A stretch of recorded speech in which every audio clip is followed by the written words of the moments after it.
Selamat sore dan selamat datang di hari pertama Pembebas 3-in-1 dalam talk show Pembebas 4 dengan judul Mengenal Aspek Psikologi Seorang Pecandu Narkoba.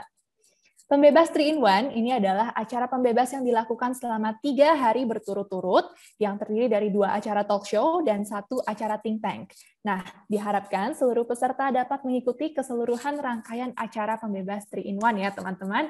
Perkenalkan, nama saya Jenny Sariwinata yang pada sore hari ini diberikan kesempatan untuk menemani kita semua dari awal hingga akhir acara. Pembebas merupakan satu program kerja terbaru dari Badan Eksekutif Mahasiswa Universitas Pelita Harapan periode 2020-2021. Nah, acara ini, Pembebas, diadakan untuk meningkatkan pengetahuan, wawasan bela negara, dan juga skill berpikir kritis mahasiswa. Nah, teman-teman, untuk kelancaran acara talk show hari ini, seluruh peserta diharapkan untuk on camera dan juga mengaktifkan fitur side by side yang telah tersedia di dalam Zoom. Ini untuk kenyamanan dan kelancaran kita semua untuk acara pada hari ini. Baik teman-teman, sebelum kita memulai talk show kita pada hari ini, alangkah baiknya kita mulai dengan doa pembuka. Untuk itu, saya menjadi koordinator Divisi Acara Pembebas 2020-2021 untuk memimpin kita dalam doa pembuka. Kepada Kak Jeffrey, dipersilakan. Baik, saya akan memimpin secara Kristiani, yang lain boleh mengikuti. Ya Tuhan, terima kasih atas berkat dan rahmat-Mu. Engkau masih memberi kami kesempatan untuk bisa berkumpul di sini. Meskipun kami tidak bisa bertemu secara langsung, semoga acara ini tetap dapat berjalan dengan lancar. Ya Tuhan, tolong lindungilah dan berkatilah seluruh rangkaian acara kami dari awal hingga akhir, agar semuanya bisa berjalan dengan lancar. Semoga acara ini dapat memberikan value bagi seluruh peserta dan seluruh pihak terkait. Seluruh rangkaian acara ini kami serahkan ke dalam tangan-Mu ya Tuhan. Dan nama Tuhan Yesus Kristus kami sudah berdoa. Haleluya, amin. Saya kembalikan kepada MC. Terima kasih kepada Kak Jeffrey yang telah memimpin kita dalam doa pembuka.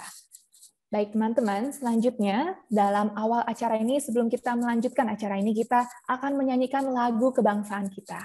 Untuk itu, teman-teman, mari kita bersiap-siap dan ini dia kita nyanyikan lagu kebangsaan kita, Indonesia Raya.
Baik, selanjutnya kita akan menyambut Kak Juan Vicente selaku Ketua Panitia Pembebas 2020-2021 yang akan menyampaikan kata sambutannya bagi kita semua.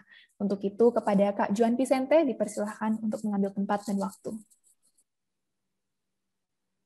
Oke, selamat sore semuanya. Pertama-tama, saya ingin berterima kasih kepada semua teman-teman Universitas Pelita Harapan yang sudah hadir pada acara ini. Kami juga ingin menyambut teman-teman dari universitas-universitas lain dari seluruh Indonesia dan juga teman-teman dari seluruh Indonesia lainnya. Kami hari ini ada beberapa partisipan dari Jakarta, Manado, Pekanbaru, Yogyakarta, dan 20 kota lainnya di seluruh Indonesia. Selamat datang di acara Talk Show 4 Pembebas. Saya ingin mengambil kesempatan ini untuk meminta maaf kepada teman-teman sebesar-besarnya karena pembicara talk show, salah satu pembicara dari talk show hari ini, Kak Putri Khairunisa akan sedikit terlambat mengikuti acara ini dikarenakan ada tugas mendadak di Padang.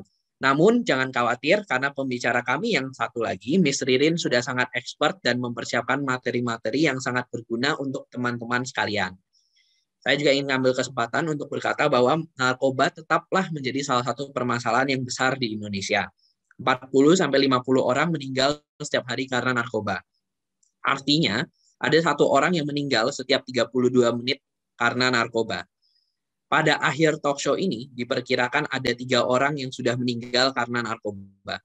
Betapa mirisnya. Banyak orang selalu berkata mengenai pemberantasan narkoba dan adiksi. Namun sebenarnya, sedikit yang berbicara mengenai pencegahan dari penggunaan narkoba itu sendiri. Kita menghukum pengguna narkoba, tapi kita belum tentu mengetahui mengapa seorang bayi yang tulus bisa berubah menjadi seorang pecandu narkoba. Kiranya, dalam talk show kita hari ini, kita bisa mengetahui aspek psikologis dari seorang pecandu narkoba, dan kiranya kita bisa mengetahui siapa saja yang rentan untuk memakai narkoba dan cepat-cepat menyelesaikan permasalahan tersebut, tanpa menggunakan jalan alternatif yang mahal dan berbahaya seperti narkoba. Kami juga ingin mempersilakan teman-teman untuk yang ingin post quotes yang dipelajari untuk hari ini menggunakan Instastory masing-masing. Teman-teman juga dipersilakan untuk juga melakukan tag @BEM-UPH untuk melakukan Instastory tersebut. Mari kita membangun generasi Indonesia yang baru, sehat, kuat, dan tanpa narkoba.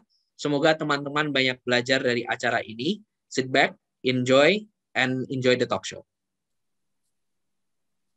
Terima kasih kepada Kak Juan Vicente yang telah memberikan kata sambutannya untuk kita semua. Baik teman-teman, ini dia saat yang kita tunggu-tunggu, kita akan masuk ke dalam talk show kita pada hari ini, yaitu talk show mengenal aspek psikologi seorang pecandu narkoba. Nah, untuk itu izinkan saya memperkenalkan moderator kita yang akan memimpin sesi talk show kita pada hari ini, yaitu Kak Krisan Gomargana. Kak Krisan Gomargana merupakan lulusan S1 Psikologi di Universitas Pelita Harapan. Kak Krisan telah berpengalaman sebagai Coordinator of Student Development, Student Representatives, Faculty of Psychology pada tahun 2017 hingga 2018. Beliau juga berpengalaman sebagai Governing Head of Psychology Village 9 pada tahun 2018 hingga 2019. Beliau juga merupakan Deputy Head of Leadership Training pada tahun 2018 hingga 2019, dan juga beliau merupakan Vice President of Student Representatives of Faculty of Psychology pada tahun 2018 hingga 2019, dan juga beliau merupakan Assistant Lecturer of Psychodiagnostic Course pada tahun 2019, dan pada tahun 2020 hingga saat ini beliau berpengalaman sebagai Student Life Organization Staff. Selamat datang kepada Kak Krisan Gomargana. Selanjutnya, saya akan memperkenalkan kedua pembicara kita untuk talk show pada hari ini, yaitu yang pertama ada Miss Ririn Sani.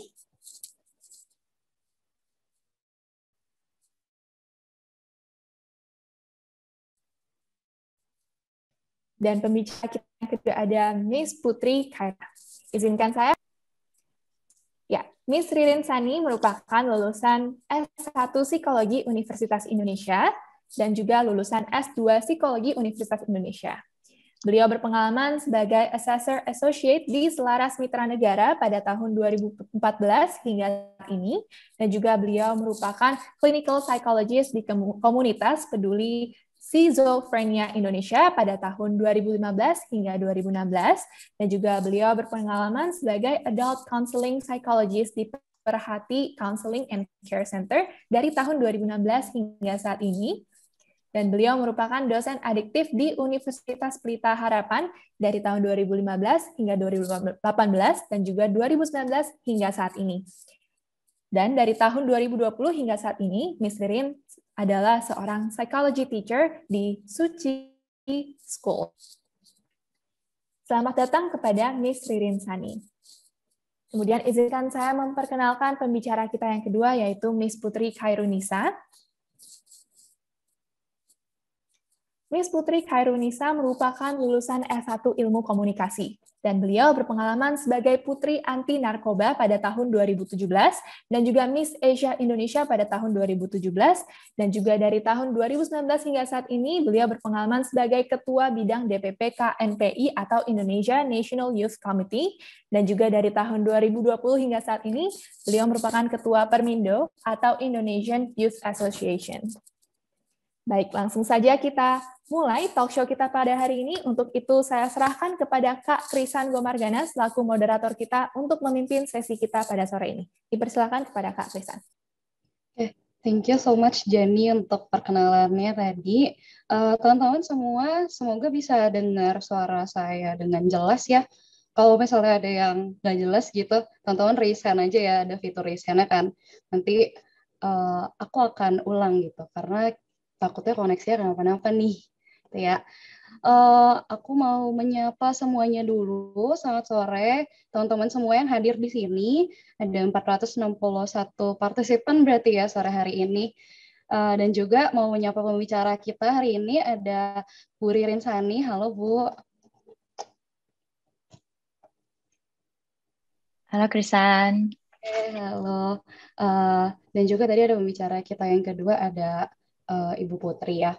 Oke, mungkin sekarang kita langsung aja kali ya, karena mungkin teman-teman udah nggak sabar nih mendengar materi kita hari ini ya, yang sangat menarik tentunya, yaitu tentang mengenal aspek psikologi seorang pencandu narkoba gitu ya. Mungkin teman-teman sebenarnya udah familiar sih, suka dengar tentang gerakan anti narkoba gitu ya. Di UPH sendiri juga banyak campaign-campaign yang membahas seputar itu gitu. Nah, mungkin hari ini kita akan lebih mengenal nih sebenarnya apa sih yang mungkin dialami sama si pencandu narkoba ini. Mungkin selama ini kita dengar tentang bahayanya narkoba gitu ya, atau efeknya, dampaknya gitu. Nah, sore hari ini kita akan dengar dari kedua narasumber kita terkait aspek psikologisnya si pencandu narkoba ini. Itu ya teman-teman, mungkin kita akan masuk ke pembahasan pertama ya Bu Ririn, terkait narkoba, definisi dari narkoba ini sendiri gitu. Mungkin kan kita sering dengar kayak, oh narkoba itu adalah obat-obatan atau zat-zat yang terlarang gitu. Tapi ada nggak sih Bu definisi-definisi yang mungkin lebih detail gitu tentang sebenarnya apa sih yang digolongkan sebagai narkoba ini gitu Bu? Ya, thank you Krisan buat pertanyaannya. Wah, langsung masuk ke intinya ya ini kita ya. Oke. Sebelumnya saya minta izin dulu ke panitia. Saya boleh share screen. Saya ada siapin PPT yang mana tahu mungkin nanti bisa berguna buat ngebantu kita lebih ngerti gitu ya tentang apa yang akan kita sharingkan hari ini. Saya izin share screen ya.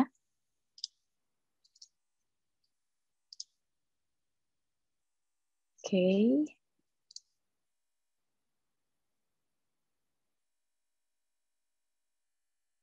Kelihatan nggak kira-kira? Oh, udah ya? Udah muncul ya share screen-nya? Muncul, Bu, jelas. Oh, belum ya? Oke. Udah muncul kok, Bu.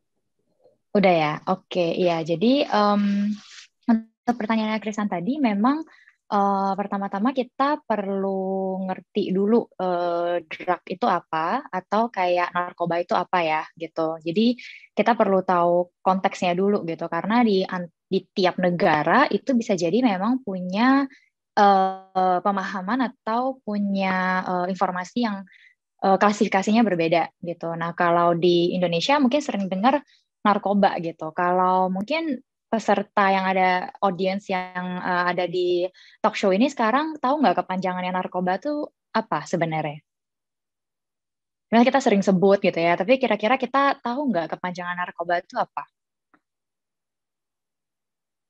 Ada yang mungkin bisa di chat gitu ya, atau kalau Krisan tahu jawabannya, Krisan juga boleh jawab, tapi saya nggak nembak Krisan ya, jadi yang lain juga bisa jawab. Ada? Ragu-ragu ya? Ya. Narkotika dan obat-obatan terlarang. Oh, that's nice ya. Tenang aja, nggak dinilai kok. Ya, saya kalau di kelas ya mungkin saya kasih nilai. Biasanya saya kasih nilai tambah biasanya kalau jawabannya benar ya. Cuma karena ini bukan ya nggak bisa ya. Oke. Jadi that's good. Cukup banyak yang tahu dan lumayan banyak juga yang jawabnya itu udah ke kata berikutnya ya, juga sering dipakai kalau di Indonesia. Jadi benar, narkoba itu simpelnya adalah narkotika dan obat-obatan terlarang. Nah, selain narkoba, ada satu lagi terminologi yang sering dipakai gitu. Kalau di berita atau BNN, kadang mereka suka sebut ini, yaitu nabza. Nah, nabza itu sebenarnya kurang lebih mirip, tapi dia lebih detail karena dia ada sebut, dia kemudian menspesifikkan lagi obat-obatan terlarang itu apa. Jadi ada dua, yaitu ada psikotropika dan zat adiktif lainnya. Ya, jadi narkoba dan nabza itu kurang lebih sebenarnya adalah kata yang mengacu ke hal yang serupa, tetapi singkatannya berbeda. Kalau nabza itu lebih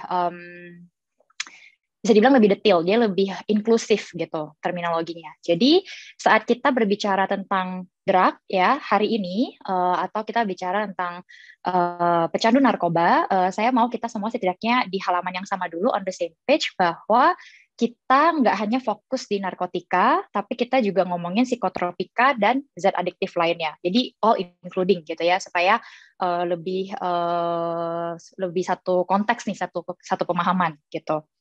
Nah, kalau misalnya teman-teman ada yang penasaran tentang ini, teman-teman bisa langsung buka di BNN, di linknya itu cukup detail ya, bahkan ada di beberapa website rumah sakit atau beberapa website online counseling yang mereka itu memberikan informasi dengan detail. Kalau di Indonesia, narkotika itu ada golongan-golongannya gitu. Jadi kalau misalnya seseorang misalnya menjadi tersangka gitu, menjadi pemakai atau pengedar, nah itu perlu dilihat tuh golongan berapa. Jadi narkotika secara garis besar tuh ada 3 golongan, psikotropika tuh ada 3-5 golongan.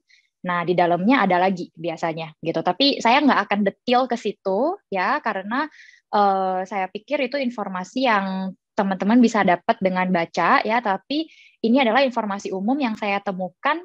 Banyak nih yang kadang kalau ngomongin narkoba, ngomongin nabza masih bingung. Itu hal yang berbeda nggak sih gitu, atau hal yang sama. Nah, di sini saya mau klarifikasi bahwa narkoba dan nabza sebenarnya adalah kurang lebih sama ya. Nah, jenis-jenis narkoba atau narkotik, psikotropika, zat adiktif lainnya itu apa aja? Saya akan kasih beberapa contohnya ya. Mungkin di sini banyak yang udah pernah baca atau nggak tahu, mungkin ada yang pernah coba gitu ya, I don't know ya. But sekarang kayaknya ini substance yang cukup mudah, ada beberapa substance yang cukup mudah diakses sekarang sayangnya ya. Jadi kalau kita ngomongin narkotik, ini saya kasih tanda kurung di Indonesia karena di negara-negara lain ada beberapa yang tidak masuk ke golongan narkotika ya. Jadi narkotik itu adalah zat apapun yang dapat mengubah fungsi mental seseorang. Ini sangat adiktif ya, sangat bisa kecanduan, dan ini sangat jarang atau hampir tidak pernah diresepkan untuk pengobatan, baik medis, psikiatris, ataupun psikologis ya. Nah, kalau misalnya dilihat dari yang ada di sini deh gitu, bisa tebak nggak satu zat yang di Indonesia itu tergolong narkotika, tapi mungkin di negara lain seperti Belanda itu bukan narkotika gitu, itu legal. Ada yang bisa tebak? Apa ada yang tahu?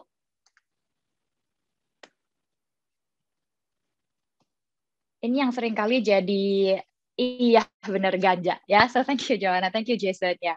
Ini yang masih jadi perdebatan memang baik di Indonesia ataupun di beberapa negara lainnya, karena di Indonesia di undang-undang sendiri ganja itu atau marijuana itu masih masuk ke golongan narkotika, sedangkan di beberapa negara lain ya contohnya aja kayak Belanda itu cukup legal untuk diperjualbelikan, dan di 1 atau 2 negara bagian ya gele ya gitu ya, giting ya, bahasa slang word lah yang mungkin sering kalian dengar. Di 1 atau 2 negara bagian di Amerika itu juga sudah legal ya, tetapi di Indonesia itu tergolong narkotika.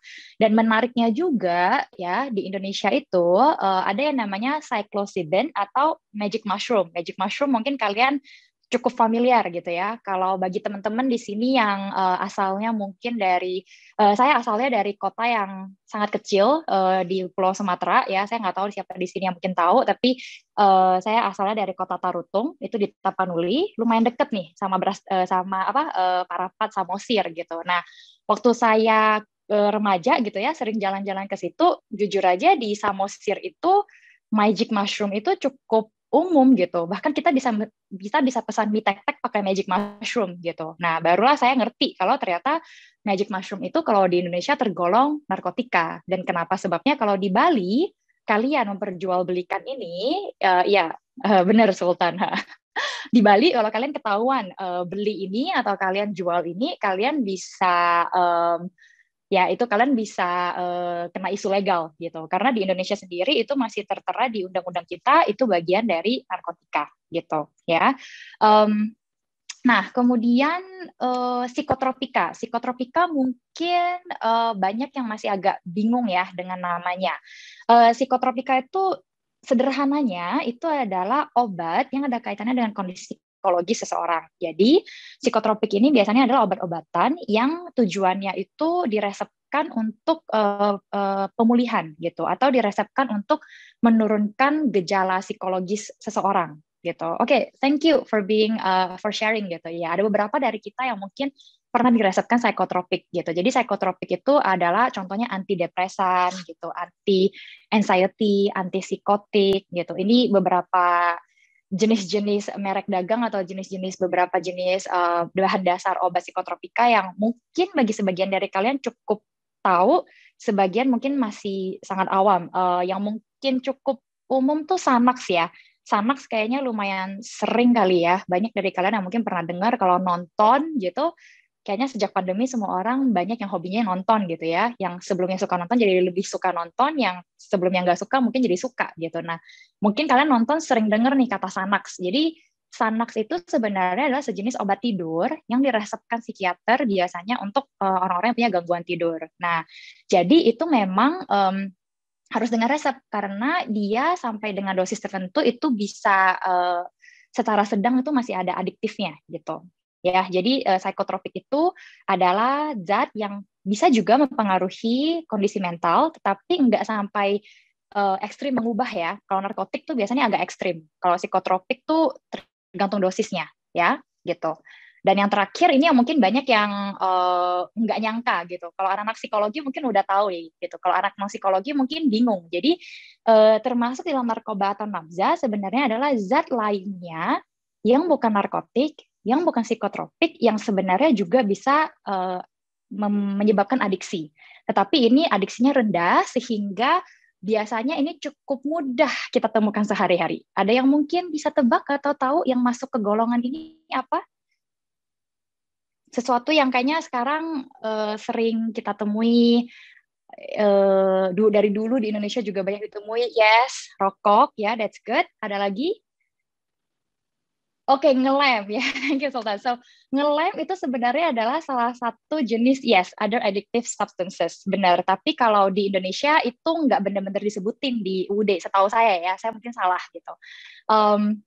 Tramadol itu masuk ke psikotropika, benar. Jadi tramadol itu adalah obat yang biasa diresepkan oleh dokter juga. Ada yang bingung itu sebenarnya termasuk narkotika atau psikotropika, tapi itu sebenarnya psikotropika ya.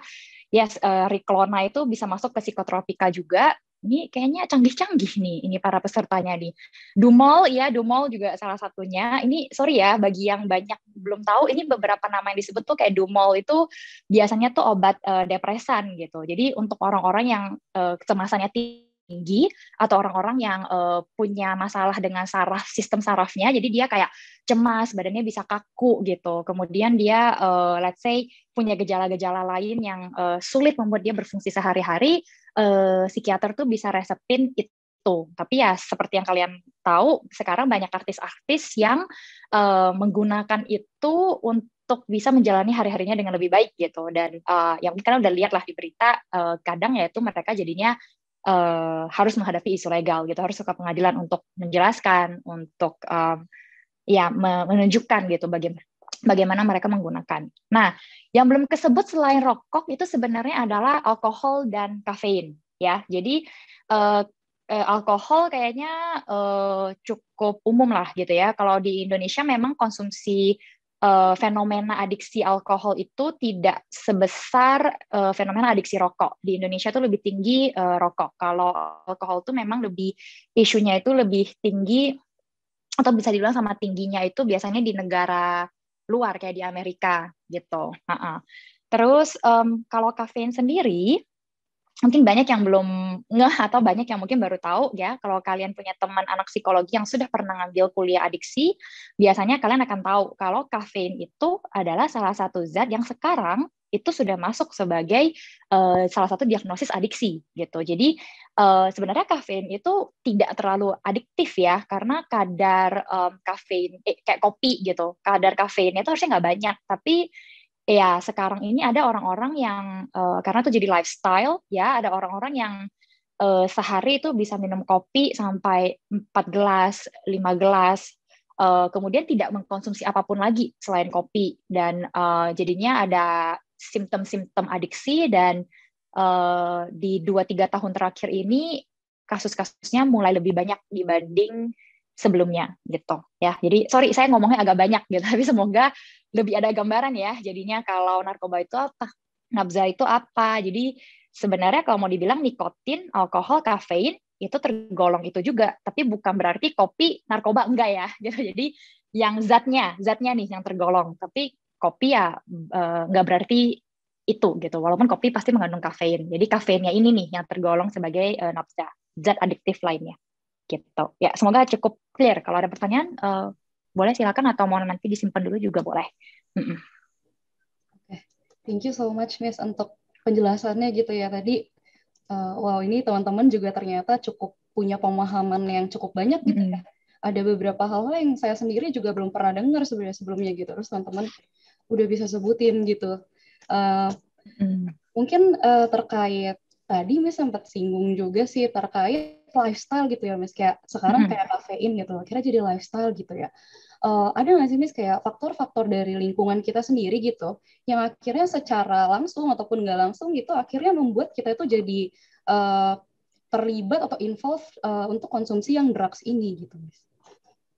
Oke. Jadi ini kira-kira kita lagi bahas tentang faktor penyebab atau faktor resiko gitu ya. Apa yang membuat seseorang tuh bisa jadi drug addict gitu. Oke, ya. Kalau kita kaitkan dengan lingkungan ya, sebelum saya masuk ke situ, saya mungkin ya karena ini kayaknya audiensnya aktif-aktif, yang seru banget ya. Saya lebih suka yang seperti ini sebenarnya. So that's a good thing. Kalau dari audiens yang di sini, yang kalian pernah dengar orang tuh pertama kali jadi drug addict itu apa tuh kira-kira? Yang pernah audiens di sini dengar itu penyebab awalnya itu apa? Ya bisa dari kalian dengar, atau kalian nonton, mungkin kalian baca buku, ya. Nyoba, iseng, coba-coba, penasaran, sakit hati, ya, pergaulan, pusing mikirin hidup. Aduh, kayak saya juga pusing tuh. Ya, isu keluarga, pelarian. Oke, ya ada penasaran, rasa ingin tahu, broken home. Oke. Obat ngantuk. Oh, ya bisa sih ya. Ada beberapa narkoba atau nabza yang kadang bisa dipakai supaya stimulan gitu ya. Ya kayak kafein kan itu sebenarnya stimulan supaya nggak ngantuk, supaya lebih fokus, lebih sharp. Dia yakin, oke. Kayaknya udah kesebut semua tuh. Jadi secara garis besar udah lumayan ada gambaran ya gitu. Jadi penyebab orang jadi drug addict itu sebenarnya cukup banyak ya. Bisa dari apa aja sebenarnya. Jadi triggernya itu bisa luas banget, nggak satu hal aja, misalnya nggak dari karena diajakin doang gitu. Tapi di sini saya misalnya kasih contoh gitu, seseorang yang adiksi pada kokain itu bisa jadi dia pertama sekali dia nyobain karena dia lagi mengalami sakit emosional yang sangat berat gitu ya, mungkin habis ada trauma atau habis ada pengalaman hidup yang sangat tidak menyenangkan. Atau tadi kalau bahasanya audiens pusing mikirin hidup ya. Jadi dia pertama kali mungkin tertarik karena dia ngelihat ada orang-orang yang kayaknya kalau udah pakai kokain itu beban hidupnya kayaknya hilang gitu, langsung happy. Nah dia bisa coba pertamanya dari itu. Kokain ini ya bagian dari opium ya. Jadi kokain itu adalah sejenis varian opium. Varian udah kayak, sorry ya, tapi varian bener. Jadi maksudnya dari bunga poppy ya, dari opium yang diolah, tapi kokain itu udah semi alami. Jadi udah ada campuran sintetisnya juga, udah ada campuran bahan kimianya juga. Yang bentuknya itu biasanya bentuknya bubuk-bubuk putih. Nah, kalau L-SID mungkin di sini juga banyak yang mungkin ada pernah dengar ya, LSD atau LSD itu biasanya bentuknya kayak pil ya. Jadi ini kalau ada juga yang edik, tapi biasanya kalau edik LSD itu nggak cuma edik LSD doang, biasanya dia kombinasi dengan yang lain. Jadi LSD ini adalah pil yang kalau kita konsumsi kita bisa agak halusinasi gitu. Jadi kita bisa aja ngelihat apa ya, kita bisa aja ngelihat kayak lampu lalu lintas, oh rumahnya SpongeBob gitu misalnya, atau misalnya kita ngelihat lampu terus kita ngelihatnya oh ada apa ya, ada pelangi gitu, ada warna-warni di mana-mana gitu. Jadi LSD itu biasanya memunculkan reaksi emosional yang dibutuhkan orang itu pada saat itu. Jadi misalnya kalau orangnya memang lagi butuh banget ngerasa happy, dia konsumsi itu, dia bisa memicu hormon yang buat dia jadi ketawa terus gitu.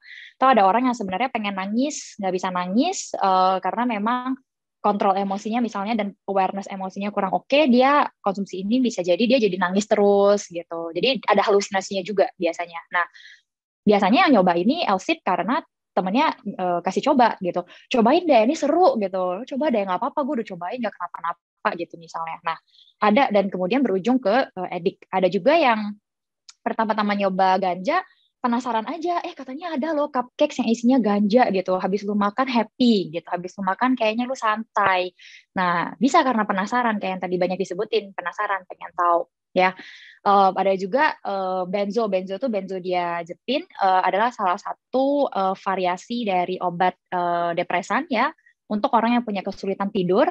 Jadi bisa aja pertama dia coba karena psikiaternya memang kasih resep gitu supaya dia bisa tidur. Jadi banyak banget kalau mau dibilang penyebab tuh, dan kalau teman-teman bisa lihat di sini ada yang dari lingkungan, ada yang dari diri sendiri ya. Contoh yang saya kasih malah sebenarnya ini lebih banyak mungkin dari diri sendiri, kayak meringankan beban, penasaran, kemudian karena ada kondisi gangguan tidur ya. Walaupun kalau yang penasaran karena meringankan beban, bisa jadi itu karena dia sempat dengar dari orang lain, makanya dia penasaran ya. Kemudian juga adalah yang berikutnya itu kalau kita ngomongin tentang lingkungan ya. Ada di sini yang pernah nonton atau baca bukunya Johann Hari? Dia adalah seorang jurnalis dan seorang penulis. Dia sempat ngeluarin satu buku dan cukup banyak video TED Talk yang kontroversial tentang adiksi obat-obatan. Ada yang mungkin pernah baca atau pernah nonton? Enggak ya, mungkin kurang familiar ya. Ya kalau di Indonesia mungkin tidak terlalu familiar. Biasanya di luar Johann Hari ini cukup kontroversial. Jadi dia adalah salah satu yang garis keras menyampaikan bahwa adiksi itu sebenarnya bukan masalah individu, tapi adiksi itu adalah disebabkan lingkungan gitu. Jadi kalau menurut Johann Hari, adiksi itu kalau lingkungannya kita jelek, ya misalnya kita tumbuh di keluarga yang let's say tidak sehat, disfungsional, lalu kita berada di lingkungan hidup yang kumuh dan kita mengalami banyak sekali trauma atau kita mengalami banyak kesulitan hidup seiring kita bertumbuh dewasa. Menurut Johann Hari ya secara adaptasi kita akan cari cara mengatasinya dan kita bisa jadi adiksi gitu. Jadi menurutnya kalau lingkungan itu buruk, kemungkinan besar ya kita akan adiksi. Jadi adiksi itu bukan itu purely disebabkan oleh lingkungan gitu. Dan cukup banyak orang-orang yang memegang prinsip ini gitu. Dan kalau secara psikologis, saya cuma mau kasih point of view ya, kita perlu hati-hati dengan sudut pandang ini, karena sudut pandang ini jadinya melihat manusia itu tidak sepenuhnya manusia gitu. Kayak seakan-akan manusia itu selemah itu sampai benar-benar bisa dibentuk hanya oleh lingkungan, atau manusia tidak punya kuasa atau kontrol diri yang cukup untuk misalnya menangkis gitu ya efek dari lingkungan. Jadi lingkungan pasti punya pengaruh ke adiksi, itu pasti ya, tetapi bukan hanya lingkungan, pasti ada kombinasinya dengan banyak hal lainnya. Misalnya kombinasi dengan kepribadian seseorang, kombinasi dengan kecenderungan psikologis yang dimiliki oleh seseorang, kombinasi dengan keputusan-keputusan yang diambil di saat-saat yang mungkin tidak tepat gitu ya. Jadi memang tidak sepenuhnya salah seseorang ketika dia menjadi edik, karena pasti ada kontribusi dari lingkungan juga, Tetapi kita juga perlu hati-hati ngelihatnya supaya kita tidak sepenuhnya menyalahkan lingkungan dan tidak sepenuhnya menyalahkan orangnya juga gitu. Jadi lingkungan memang punya peran yang besar, tetapi lingkungan itu bukan satu-satunya. Kalau menurut saya ya, dari sudut pandang saya seorang psikolog. Nah, kira-kira seperti itu. Semoga menjawab. Thank you, Miss, buat penjelasannya lagi nih tentang gimana sih peran lingkungan sampai akhirnya mendorong seseorang akhirnya adiksi gitu ya, teman-teman. Tadi sempat Miss singgung terkait sebenarnya dari individu sendiri itu ada perannya gitu ya, Miss, karena kita sendiri harusnya bisa kontrol kok, walaupun lingkungan kita misalnya, let's say lingkungan kita sebenarnya mendukung perilaku ini gitu ya, Miss. Nah, mungkin ada nggak sih, Miss, kayak personal resources dari individunya sendiri gitu ya, Miss, yang kayak Indian bisa membuat kita itu sebenarnya menangkis ya, apa ya bahasa ya, kayak menghindar dari lingkungan kita kalau memang lingkungan kita ini sebenarnya mendorong untuk perilaku-perilaku seperti itu. Gitu. Oke, ya. Jadi ini kita lagi ngomongin tentang beberapa faktor protektif gitu ya, hal-hal yang bisa ngebuat kita menurunkan kemungkinan kita menjadi seorang drug addict gitu. Oke. Nah, jadi seperti yang tadi disampaikan, memang lingkungan itu selalu punya efek ya, punya kontribusinya gimana kita kemudian jadi drug addict atau enggak. Tetapi manusia itu tidak yang kayak robot gitu, atau tidak seperti orang-orang yang, atau tidak seperti makhluk hidup yang bisa sepenuhnya dikontrol oleh kuasa apa ya, yaitu oleh obat gitu. Jadi kita punya andil kita juga ya. Jadi ada beberapa hal yang kita bisa lakukan sebenarnya. Memang kalau lingkungan kita buruk, lingkungan kita itu dipenuhi oleh edik, lingkungan kita itu menormalisir edik, lebih besar kemungkinan kita jadi edik gitu. Mungkin di sini ada yang pernah dengar bahwa kalau ya mungkin ada yang pernah dengar gitu ya, kayak misalnya cerita-cerita lah gitu dari orang tua, atau misalnya ada yang pernah dengar dari teman-temannya yang edik juga gitu. Kalau gembong narkoba di Indonesia itu biasanya adalah dinasti keluarga. Gitu. Jadi itu sebenarnya diturunin gitu. Itu kayak bisnis di keluarga diturunin gitu. Jadi ya kalau lingkungannya buruk ya lebih besar kemungkinan kita jadi edik, tetapi nggak berarti kita udah pasti jadi edik. Karena kita sendiri juga punya sumber daya yang kita bisa lakukan, yang kita bisa andalkan juga untuk menjaga atau mencegah supaya kita nggak jadi edik ya. Nah ini yang pertama, ini saya bukan lagi mau promosi buku ya, saya bukan lagi mau promosi konsep juga, cuma saya ngelihat kayaknya 2 tahun terakhir ini adalah konsep yang cukup banyak dipahami oleh orang-orang sekarang gitu. Jadi ikigai adalah satu konsep dari Jepang yang dia sebenarnya sebenarnya dia lagi ngomongin banyak hal yang dari di UPH juga kalian kalau tahun pertama pasti akan ngomongin gitu. Either kalian mungkin ngomongannya di kelas kalau dulu ada yang namanya kelas psikologi pengenalan diri ya, atau mungkin kalian dapatnya di kelas teologi ya. Jadi ikigai itu sebenarnya tentang makna hidup, tujuan hidup gitu. Jadi sebenarnya sangat penting ya untuk kita tuh bisa punya satu sense kita tuh makna hidupnya apa ya gitu. Kita tujuan hidupnya apa ya gitu. Dan dengan demikian ketika tantangan hidup itu ada, ketika kita menghadapi hal yang tidak kita inginkan, kita kemudian bisa lihat lagi gitu. Oh oke, apakah ini sesuatu yang worth it untuk saya jalani atau enggak, dan kalau iya bagaimana, kalau enggak bagaimana gitu. Apa kaitannya dengan eksistensi saya? Ya. Kemudian yang kedua, ini juga penting banget, yaitu rutin check up. Jadi check up di sini bukan berarti yang check up kayak cek darah ya, gitu. Tapi maknanya kurang lebih mirip. Tapi maksudnya check up di sini kita perlu secara rutin cek mental health, kesehatan mental dan spiritualnya kita, gitu. Karena itu adalah juga hal yang sangat esensial dari diri kita. Kita itu nggak cukup hanya sehat secara fisik gitu, tapi kita juga perlu sehat secara mental. Kalau kita badannya sehat tapi mentalnya nggak sehat, kita bisa juga psikosomatis gitu. Mungkin di sini ada yang udah pernah dengar. Jadi psikosomatis tuh kayak kita mengalami kondisi fisik yang nggak ada penyebab fisik ya, tapi justru penyebab psikologis gitu. Dan perlu juga yang namanya check up spiritual. Jadi spiritual kayak koneksi kita dengan yang kita percaya sebagai pencipta kita, dengan kuasa yang jauh lebih besar daripada kita gitu. Karena dengan begitu kita jadi tahu resource sumber daya kita, sumber kekuatan kita apa aja gitu ya. Kemudian yang berikutnya pastinya awareness is always the first step. teman-teman di sini mungkin banyak yang masih di usianya itu remaja akhir ya, gitu. Jadi kalau menurut teori perkembangan psikologi itu ada di tahapan nyari identitas atau lagi mau mensolidkan nih identitasnya gitu. It's good gitu. Jadi pakai waktu ini untuk benar-benar explore siapa kamu, orang seperti apa kamu ini ya. Karena dengan begitu baru kamu akan bisa punya konsep diri yang solid, konsep diri yang lengkap gitu. Sehingga tidak mudah untuk terombang-ambing, atau kalaupun kamu bisa terombang-ambing, kamu tahu pros and cons-nya apa, pros and cons yang bisa kamu terima atau enggak. Dan tentunya itu ada kaitannya juga dengan regulasi diri. Nah, regulasi diri ini sebenarnya erat kaitannya memang dengan edik gitu, ya. Dan yang terakhir pastinya ini adalah relasi ya gitu. Aduh, saya dipuji ini, makasih ya. Saya belum selesai, tolong dengerin dulu ya. Nanti boleh dipuji lagi selesai ini. Ya. Oke, jadi relasi ini adalah pastinya kita perlu mengusahakan kita punya relasi, tapi bukan sembarang relasi ya gitu, tapi relasi yang fungsional. Jadi fungsional di sini maksudnya bukan maksudnya kita ngambil manfaat gitu, bukan ya, tapi maksudnya relasi yang sehat gitu, relasi yang bukan disfungsional. Jadi kalau memang kita adalah teman, ya kita berrelasi layaknya teman gitu.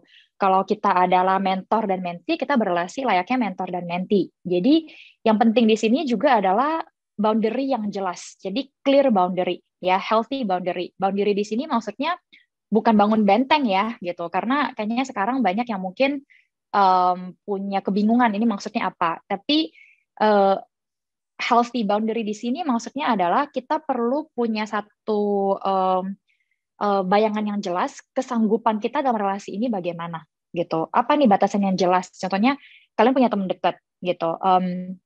Dan boundary yang clear itu adalah ya kalau teman dekat itu buat saya, contoh deh misalnya teman dekat lawan jenis gitu ya, atau teman dekat sama jenis sekarang kita juga lihat banyak kasusnya. Misalnya ini teman dekat, tapi buat saya teman dekat itu secara emosi saya bisa sharing, tetapi bukan berarti dia bisa mukul saya seenaknya gitu, bukan berarti dia bisa secara menyentuh saya secara seksual seenaknya gitu. Jadi saya bisa memahami dia kalau dia bercanda secara verbal, tapi kalau udah sampai ke sini itu udah out of the line, saya harus komunikasiin gitu ya. Jadi kalau kita punya ini semua atau kita mengusahakan ini semua, kita akan punya faktor protektif yang menjaga kita dari kemungkinan adiksi. Ya walaupun pastinya tidak menghilangkan kemungkinannya 100% ya, tapi kita juga, ini adalah hal-hal yang juga dalam batas kontrol kita, sehingga kita juga bisa mengusahakan ini, sekalipun mungkin kita berada di lingkungan yang sangat tidak ideal gitu. Jadi there is always hope, maksudnya gitu. Oke, thank you so much, Miss. Aku kerap ngomong kayak gitu ya teman-teman, soalnya kayak banyak banget insights yang didapatkan gitu dari penjelasan-penjelasan yang tadi dikasih sama Miss Ririn gitu ya, terkait sebenarnya dari lingkungan ada apa, terus dari individu kita juga ada resources yang mungkin kita bisa gunakan juga untuk prevent ini gitu ya, Miss. Nah, mungkin pertanyaan dari aku selanjutnya gitu ya, Miss, kayak sekarang tuh sering banget dengar kasus-kasus anak-anak masih usia muda gitu ya, maksudnya kadang-kadang udah kena kasus adiksi juga sebenarnya gitu. Jadi in the end akhirnya mereka drop out lah, atau kayak sekolahnya akhirnya nggak lanjut gitu ya, Miss.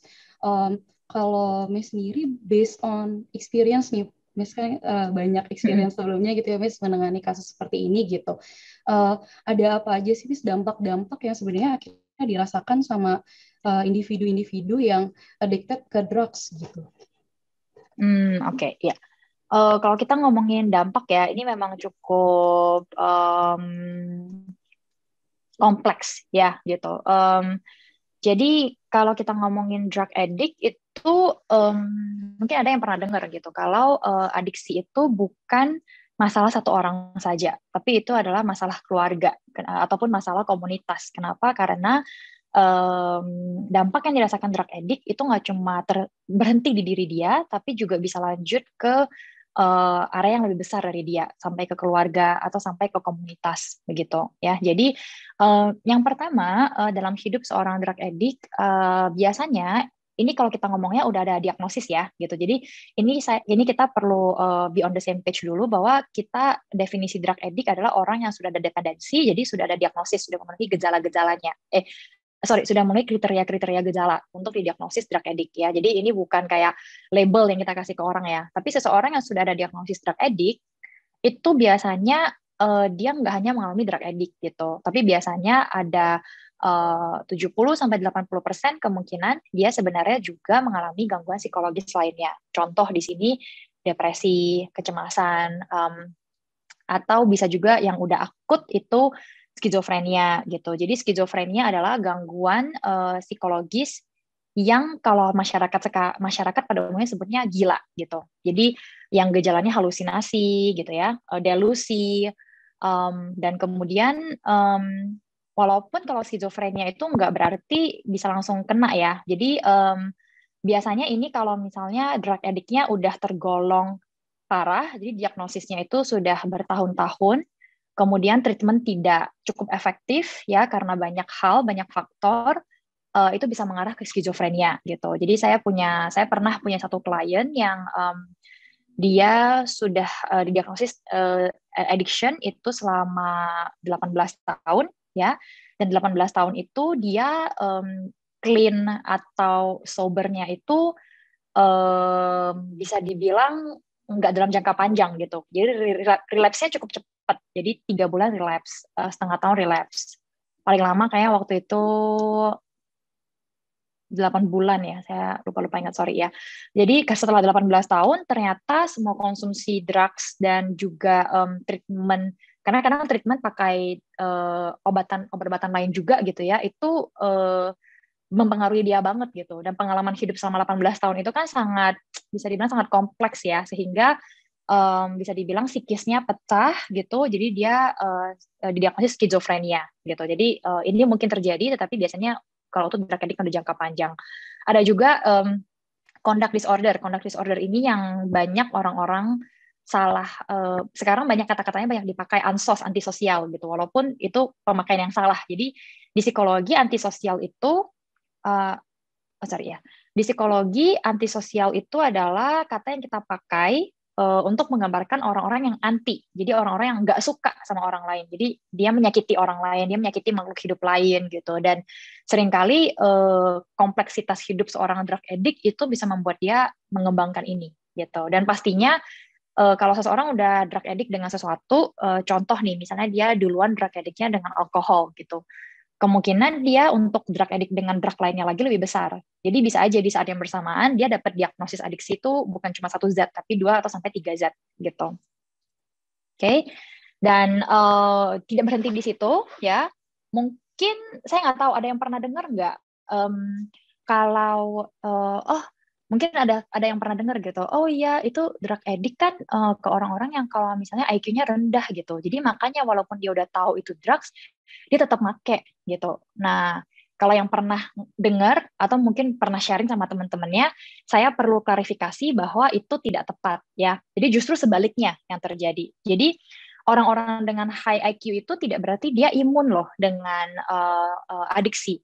Malah salah satu tantangan yang dihadapi oleh orang-orang drug addict adalah itu bisa menurunkan IQ-nya gitu.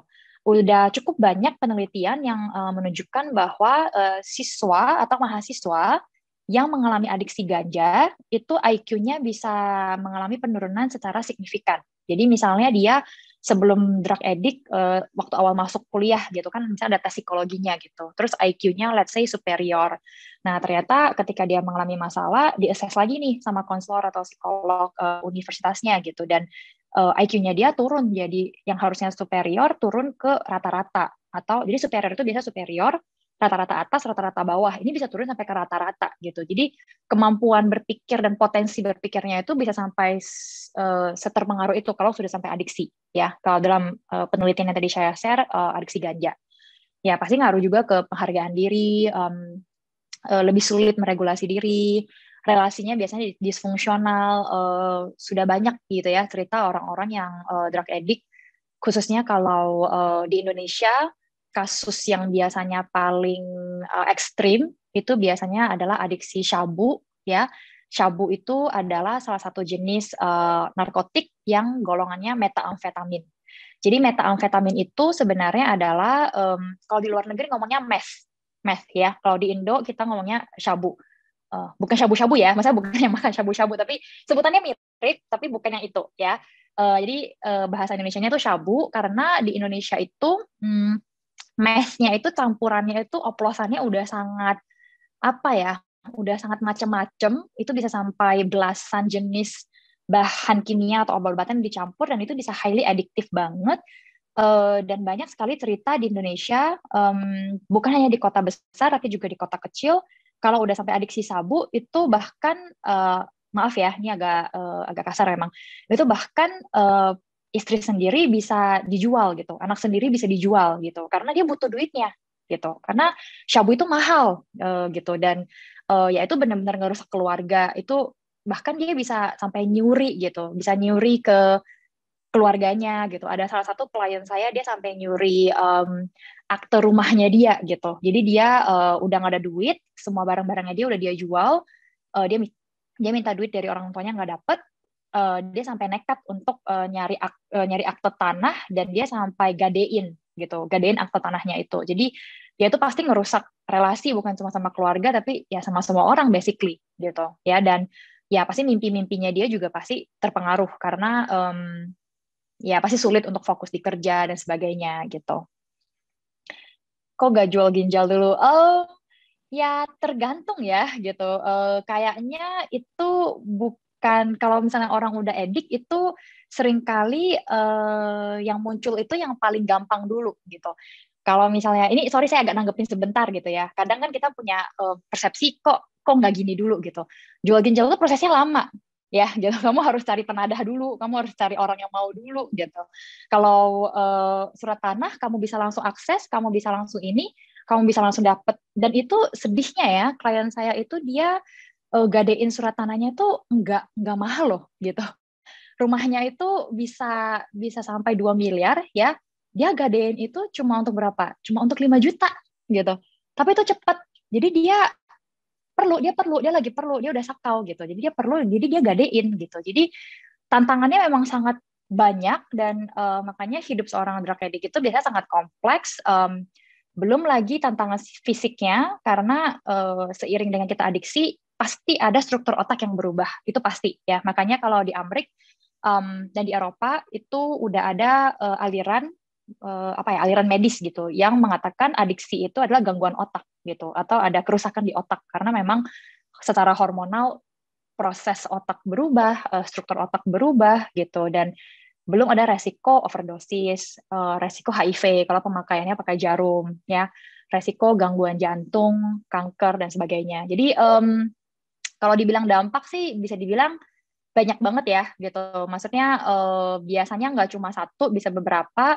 Walaupun tergantung kompleksitas adiksinya gitu. Dan secara keseluruhan ini nih yang ngebuat jadinya proses pemulihan atau rehabilitasi drug addict itu sangat kompleks dan sangat sulit dibikin secara generik. Apa yang berhasil satu orang berhasil di semua orang gitu, karena unik. Oke, yang aku tertarik sama yang terakhir nih, Miss, complicated to recovery or rehabilitation gitu ya. Sebenarnya apakah maksudnya gimana sih Miss proses seseorang itu akhirnya dia bisa recover gitu dari drug addict, karena sebenarnya kan kalau dilihat secara fisiologis, secara psikologis itu ketika kita sudah jatuh ke adiksi gitu ya, jadinya kayak seakan-akan itu vicious cycle yang kita nggak bisa keluar gitu. Ya, jadi bener banget yang tadi Krisan sampaikan, vicious cycle ya gitu, lingkaran setan gitu. Itu memang susah ya, namanya lingkaran setan gitu ya, susah banget buat mutusin atau buat keluar gitu dari lingkarannya. Jadi tapi bukan berarti nggak ada harapan ya. Jadi selalu ada caranya ya. Tetapi ya memang mungkin kompleks. Nah, ini yang saya share di slide adalah model ideal. Ya, jadi kalau misalnya audiens atau teman-teman lihat di sini, ini butuh satu desa mungkin nih untuk bisa ngebantu satu orang drug addict gitu. Karena mulai dari assessment, dari terapi, konseling, monitoring, manajemen kasus, dan belum kalau misalnya dia perlu bantuan obat juga. Contoh, mungkin ada yang pernah dengar kalau yang adiksi rokok itu bisa dibantu dengan nikotin patch dulu gitu ya, itu farmakoterapi. Ada juga yang dia misalnya adiksi, saya lupa lagi namanya, dia adiksi kokain, bisa jadi di puskesmas itu salah satu jenis terapinya terapi obat, dia sementara diganti dulu dengan jenis obat lain yang, saya lupa, kayak itu sering saya dengar tapi sering saya sebutin tapi entah kenapa sekarang saya lupa gitu. Ada juga yang seperti itu ya. Lalu ada juga namanya support group dan perhatian yang terus-menerus, dan perhatian terus-menerus ini bisa dilihat di lingkaran yang paling luarnya gitu. Jadi kayak tadi misalnya itu ada layanan keluarga ya, ada housing, transportasi, layanan finansial, layanan legal gitu. Jadi ini cukup banyak memang. Idealnya begini, tapi memang sulit ya. Jadi alangkah indahnya kalau nanti kita bisa ke sini, walaupun di Indonesia saya pikir kita masih terus berusaha untuk ke sini ya. Usahanya terus ada, walaupun ya memang pasti banyak tantangan. Ini salah satu contoh beberapa rehab center, oke. Jadi bisa aja sebenarnya itu intervensinya is possible karena kalian juga pasti adalah dengar contoh-contoh cerita sukses gitu, orang-orang atau kadang selebriti yang mereka setelah menjalani rehabilitasi, mereka clean gitu, clean 10 tahun, clean 15 tahun gitu. Ini bukan klien saya, ini salah satu mentor dari klien saya, dia sudah clean selama 15 tahun gitu. Walaupun bukan berarti dia kemudian jadi sombong, jadi ngerasa, oh ya udahlah ini udah unbeatable gitu, udah rekor 15 tahun, udah nggak mungkin lagi, nggak juga gitu. Justru dia bersyukur dan dia menyadari bahwa masih terus diperlukan effort untuk terus bisa clean, untuk bisa bersih ya, dan nggak relapse. Jadi kemungkinan itu ada, tetapi effortnya memang banyak, butuh banyak sekali bantuan, butuh banyak sekali sumber daya, dan selalu ada kemungkinan untuk relapse kalau kita sudah addict gitu kira-kira. Kalau misalnya untuk kayak tindakan intervensi atau prevention gitu ya, Miss, apakah setiap individu itu kayak berbeda? Maksudnya berarti mungkin intervensi jenis A itu lebih efektif sama si orang ini, atau mungkin B yang malah lebih efektif gitu? Ataukah sebenarnya ada teknik khusus atau terapi khusus gitu yang memang paling efektif sebenarnya? Kalau ini dari pengalaman saya yang terbatas ya gitu, maksudnya saya bukan expert di bidang adiksi, walaupun saya memang menangani kasus adiksi, tapi saya bukan expertnya, dan tapi saya juga ngobrol dengan rekan-rekan yang memang adalah konselor adiksi yang memang fokus di bidang adiksi. Sayangnya tidak ada satu intervensi yang paling efektif untuk semuanya gitu, tetapi kita punya beberapa opsi sehingga kadang kita bisa lihat individu yang drug addict itu memang dia dan orang-orang sekitarnya itu perlu sabar ya di situ. Maksudnya sabar dalam artian kalau yang satu nggak berhasil, kita nggak apa-apa kita coba yang kedua gitu. Kayak kedua nggak berhasil, nggak apa-apa kita coba yang ketiga gitu. Atau kadang malah dia balik lagi ke awal setelah beberapa yang dia coba itu nggak berhasil. Nah contoh misalnya ini ada contohnya, mungkin di sini ada yang udah pernah ke sini ya. Ini adalah salah satu iya, ini salah satu rekanannya UPH loh. Jadi ini Breakthrough Mission ini di Sentul. Jadi ini saya sendiri belum pernah ke sini. Pengen banget waktu itu sempat mau studi lapangan sama mahasiswa, tapi udah keburu pandemi ya. Jadi sayang banget kita nggak bisa pergi. Jadi ini kayak semacam tempat rehabilitasi yang mereka itu kalau menerima, mereka sebutnya apa ya? Penghuni ya. Mereka kalau menerima penghuni itu biasanya minimal 6 bulan gitu. Jadi kalau di tempat rehab itu ada kontraknya beda-beda. Kalau di Breakthrough ini minimal 6 bulan, dan 6 bulan itu dia perlu menjalani rutinitas di situ, perlu menjalani semua treatment di situ gitu. Kalau setelah 6 bulan dia mau lanjut silahkan. Tapi kalau setelah 6 bulan dia ngerasa nggak efektif, ya dia boleh keluar juga gitu. Dan ada orang-orang yang efektif nih ke tempat rehab seperti ini, tapi ada juga yang kabur. Bukan ada banyak gitu. Jadi karena dia bukan penjara kan gitu. Jadi ini bukan tempat yang kayak nggak bisa kabur sama sekali, kayak ada pagar listrik gitu, nggak ada gitu. Ini benar-benar kayak perumahan aja gitu. Jadi kalau yang memang mau kabur bisa kabur gitu. Jadi ada yang efektif, ada yang nggak bisa ya. Ada yang nyoba treatment yang berikutnya. Ini RSKO. Jadi RSKO ini mungkin ada yang pernah tahu ya. Ini rumah sakit ketergantungan obat. Kalau di Jakarta yang cukup terkenal itu Fatmawati, RSKO Fatmawati, karena cukup gede dan layanannya biasanya cukup cepat. Tempat rawat inapnya juga lumayan besar. Jadi RSKO ini biasanya kalau ternyata memang ada, misalnya dia pengen, dia udah ngerti kalau dia udah edik, dia udah mau relapse, dia kayak opnam di sini gitu selama 2 minggu. Jadi 2 minggu itu dia akan dirawat opnam beserta dengan pasien-pasien lainnya yang di dalam pengawasan perawat dan juga pengawasan dokter juga psikiater. Jadi lumayan lengkap. Tapi ya di sini nggak bisa sampai 6 bulan kayak yang di rehab center gitu. Di sini ya short gitu ya, 2 minggu. Ada yang berhasil di sini, tapi ada yang 2 minggu keluar tetap relapse gitu. Jadi tergantung individunya, tergantung kondisi hidupnya, tergantung support dari keluarga juga. Ini adalah sesuatu yang kalau dari saya sendiri, saya nggak ngelihat kalau ini bisa berhasil sendirian gitu. Jadi contoh saya sendiri, saya memberikan konseling untuk individu yang edik. Saya juga memberikan terapi kognitif biasanya, dan ada grup support juga. Tetapi kalau hanya ini, tanpa konsultasi dengan psikiater, tanpa support yang cukup juga dari keluarga, biasanya ini hanya lebih ke harm reduction gitu. Jadi hanya lebih ke untuk mengusahakan supaya tidak terjadi hal yang fatal, tetapi adiksinya tidak bisa sampai benar-benar pulih gitu. Jadi kalau pertanyaan tadi memang belum ada formulanya ya gitu. Kalau adiksi ini dulu, terus ini dan ini gitu. Memang idealnya kita pengen bisa nemu, cuma sampai sekarang memang belum. Jadi yang butuh banyak kesabaran, butuh support yang terus-menerus untuk drug addict supaya dia bisa juga sabar ngejalani berbagai treatment dan tidak pantang menyerah kalaupun treatmentnya yang dia jalani ternyata nggak efektif di saat itu gitu. Oke, Miss. Mungkin yang kita tertarik juga nih terkait kan biasanya stigma orang-orang itu kalau masuk rehab itu lama gitu, Miss, biasanya. Terus kayak di dalam rehab itu lebih fokusnya lebih ke dibuat tidak kecanduan dulu nih sama drugsnya gitu. Tapi sebenarnya ketika kita join ke dalam program seperti ini, apakah nanti ketika kita selesai gitu ya, Miss, programnya gitu, apakah kita juga dipersiapkan untuk kembali lagi nih ke dunia normal seperti biasa gitu ya, Miss? Kayak apa aja sih yang mungkin program ini mempersiapkan kita untuk gimana gitu ke depannya?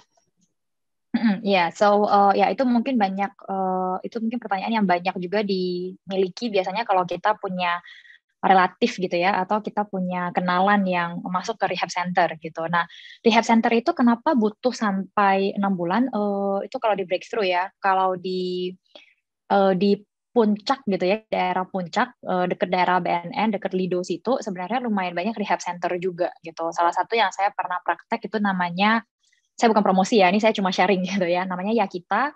Yakita itu dia minimal untuk perlu di rehab center itu minimal 3 bulan. Jadi range-nya memang beda-beda, tetapi kenapa perlu sampai hitungan bulan? Karena ketika kita membantu seseorang drug addict, itu kita nggak cuma bantu gimana supaya dia bisa lepas dari adiksi atau zatnya, tapi gimana dia bisa menjalankan fungsi hidup sehari-harinya dia gitu. Jadi di rehab itu mereka nggak cuma kayak konseling, nggak cuma terapi, nggak cuma ngobrol, nggak cuma refleksi diri gitu, tapi mereka juga harus melakukan fungsi hidup sehari-hari, misalnya cuci piring, cuci baju, masak, bahkan mereka diajarin keterampilan. Biasanya ada yang keterampilannya sederhana kayak bikin kue, atau keterampilan cuci mobil gitu, atau keterampilan lain menjahit, desain, IT gitu ya. Tujuannya supaya mereka bisa menemukan yang tadi itu juga ikigainya mereka gitu. Karena seringkali drug addict itu mereka bisa ada di titik yang mereka kehilangan gitu. Ngapain ya gue hidup gitu, kayak gue hidup cuma ngobat sakau udah gitu, kayaknya nggak ada habis-habisnya, nggak ada harapannya gitu. Jadi perlu dibantu juga supaya dia kembali menemukan passionnya dia, kembali menemukan esensi dari keberadaan dia, dan itu bisa dari hal-hal yang rutin sehari-hari ataupun juga kegiatan-kegiatan yang membuat dia bisa diberdayakan kembali gitu setelah dia keluar dari rehab center gitu. Nah, memang sayangnya kalau di Indonesia kita belum ada satu sistem di mana individu yang dari rehab center keluar itu masih bisa dalam pengawasan rehab center tapi udah kerja gitu. Di misalnya UKM atau di mana. Kalau di negara maju, contohnya kayak di Korea Selatan atau di Jepang atau Amerika, beberapa negara bagian, dan di Eropa itu udah ada gitu. Memang di Indonesia belum ya, karena mungkin stigmanya juga masih kenceng gitu. Kalau udah drug addict, udahlah udah nggak ada harapan gitu. Bahkan mungkin banyak orang yang pikir drug addict sampah masyarakat gitu, misalnya gitu. Jadi susah gitu untuk mereka kalau udah selesai rehab pun balik ke kehidupan normal tuh penuh banget tantangannya. Jadi ya kemungkinan relapse memang selalu ada gitu sih. Oke, Miss. Mungkin ada nggak sih, Miss, kayak di sini kan banyak teman-teman kita yang masih mahasiswa gitu ya, Miss. Ada nggak sih mungkin hal-hal yang kita sebagai mahasiswa bisa lakukan gitu untuk memperbaiki gitu stigma-stigma yang kita punya tentang orang-orang yang adiksi drugs gitu. Oke. Nah, jadi sebenarnya yang semua orang yang hadir di sini ini 495, ya termasuk saya juga ya, gitu. 495 orang ini udah ngelakuin itu sebenarnya. Salah satu cara supaya kita bisa membuang stigma atau melempar stigmanya, menjauhkan dari stigma gitu ya, adalah dengan edukasi gitu. Jadi kan ya kayak di Indonesia sering banget kita dengar pepatah tak kenal maka tak sayang gitu. Kita secara instingtual sebagai manusia itu memang cenderung tidak menyukai atau punya stigma ke sesuatu yang kita tidak kenal. Kenapa? Karena hal yang tidak kita kenal biasanya tuh hal yang kita bisa takuti gitu. Karena tuh asing. Itu banyak hal yang kita nggak ngerti gitu. Jadi dengan kita ngerti, ya kita akan bisa lebih ngerti tentang stigma ya. Ya di sini saya ngomongnya be educated ya gitu. Jadi saya bukan ngomong oke, silakan dicoba drugsnya gitu. Jadi kalian bisa ngerasain gimana caranya jadi seorang drug addict. Enggak gitu. Saya bukan bilang itu ya.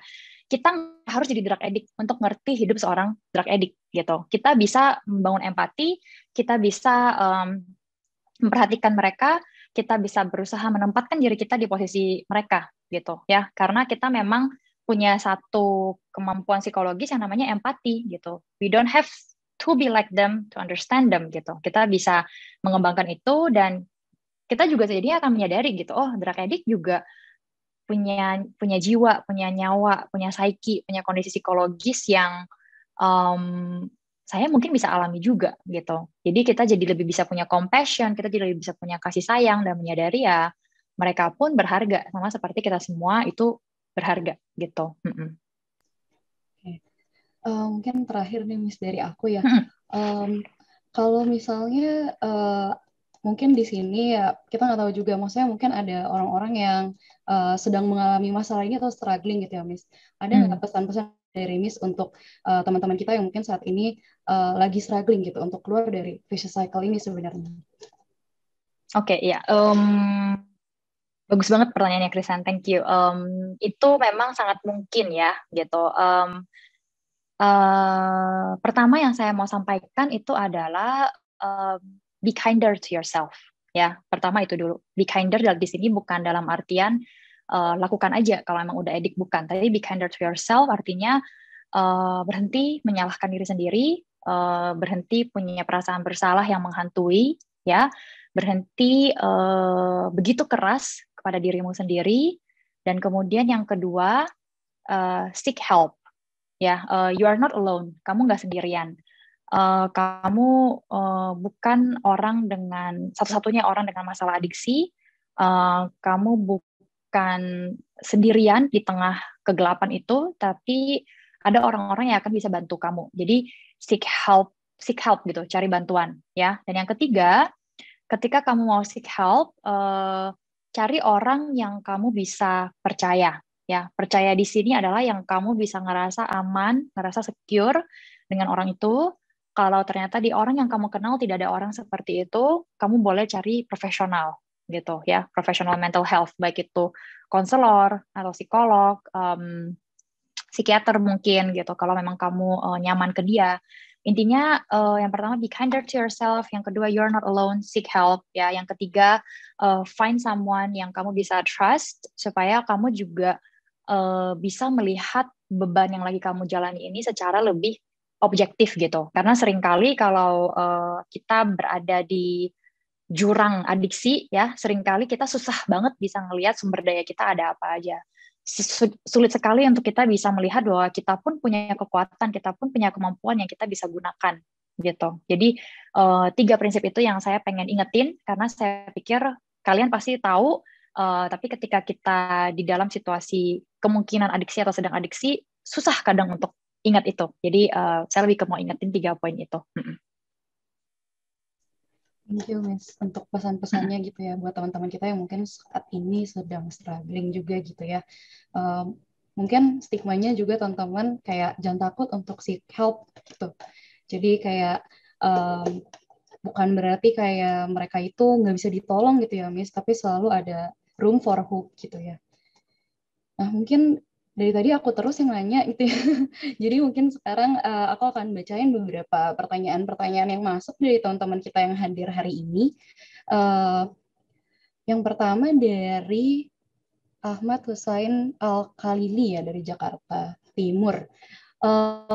Mungkin mau tanya terkait masalah narkoba atau ganja yang di luar negeri itu dijadikan sebagai obat. Apakah memang ini disetujui oleh ilmu kedokteran? Dan jika memang benar, apakah memungkinkan kalau di Indonesia untuk diterapkan hal seperti ini juga? Oke, ya itu pertanyaan yang saya biasanya jadiin studi kasus ke mahasiswa saya di kelas pertemuan kedua. Ya, jadi itu pertanyaan yang bagus ya. Kalau bisa tanya seperti itu, berarti kamu juga mungkin pernah berpikir atau pernah berdiskusi tentang ini. Ya, jadi begini, legalisasi ganja itu adalah satu topik yang kita tidak bisa aplikasikan ke semua negara di dunia. Dalam artian, kalau kita coba lihat, ada beberapa negara yang mereka itu memutuskan untuk melegalisasi beberapa narkotika supaya penggunaannya itu lebih terkontrol, lebih terjaga, dan bisa lebih terawasi. Nah, itu karena di negara itu adalah negara maju yang bisa dibilang individu-individunya itu edukasinya itu bisa dibilang ada standar minimalnya gitu. Sehingga ketika ganja itu dilegalisasi, orang juga enggak yang buru-buru langsung semuanya pergi beli gitu, atau buru-buru semuanya langsung konsumsi gitu, atau itu jadi tren begitu ya, karena mereka juga sudah teredukasi. Oke, ganja itu ada prosnya, ada konsnya. Nah, contoh kayak misalnya ganja yang digunakan untuk pengobatan, prinsipnya begini, semua zat nafza, narkotik, psikotropika dan obat adiktif lain, zat adiktif lainnya itu tidak ada yang 100% pros gitu. Yang 100% cons itu ada tapi yang 100% pros itu biasanya tidak ada. Dalam artian ganja kalau misalnya ternyata itu efektif, karena saya juga sering baca gitu ya, banyak orang-orang yang sharing, kenalannya dia di mana gitu, di Belanda punya punya sakit rematik gitu misalnya, dia diresepin ganja gitu sama dokternya, pulih loh, sembuh gitu. Terus habis itu dia nggak adiksi kok gitu, dia baik-baik aja habis itu. Nah, itu adalah contoh kasus yang berhasil di dia di saat itu. Dan bukan berarti setiap saat dia rematik dia nggak usah ke dokter, konsumsi ganja lagi pasti bisa lagi, enggak juga loh gitu ya. Jadi karena pemakaian ganja itu selalu ada resikonya gitu, resiko adiksi dan resiko perubahan struktur otak gitu ya. Jadi walaupun ganja kesannya itu sangat simple, contohnya gini aja gitu, saya punya satu klien yang dia itu bukan adiksi sebenarnya ya, jadi dia tidak adiksi. Dia konsumsi ganja secara rutin, tapi nggak sampai adiksi gitu. Tapi lebih ke kalau lagi kumpul sama teman-temannya, dia kayak social user gitu kira-kira.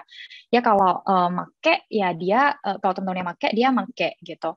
Tetapi seperti itu terus selama 8 tahun, ya ekspresi wajah, cara berbicara, semuanya berubah loh gitu. Maksudnya ini saya bukan lagi mau kasih stigma lagi ya gitu, tapi misalnya satu contoh perubahan yang sederhana.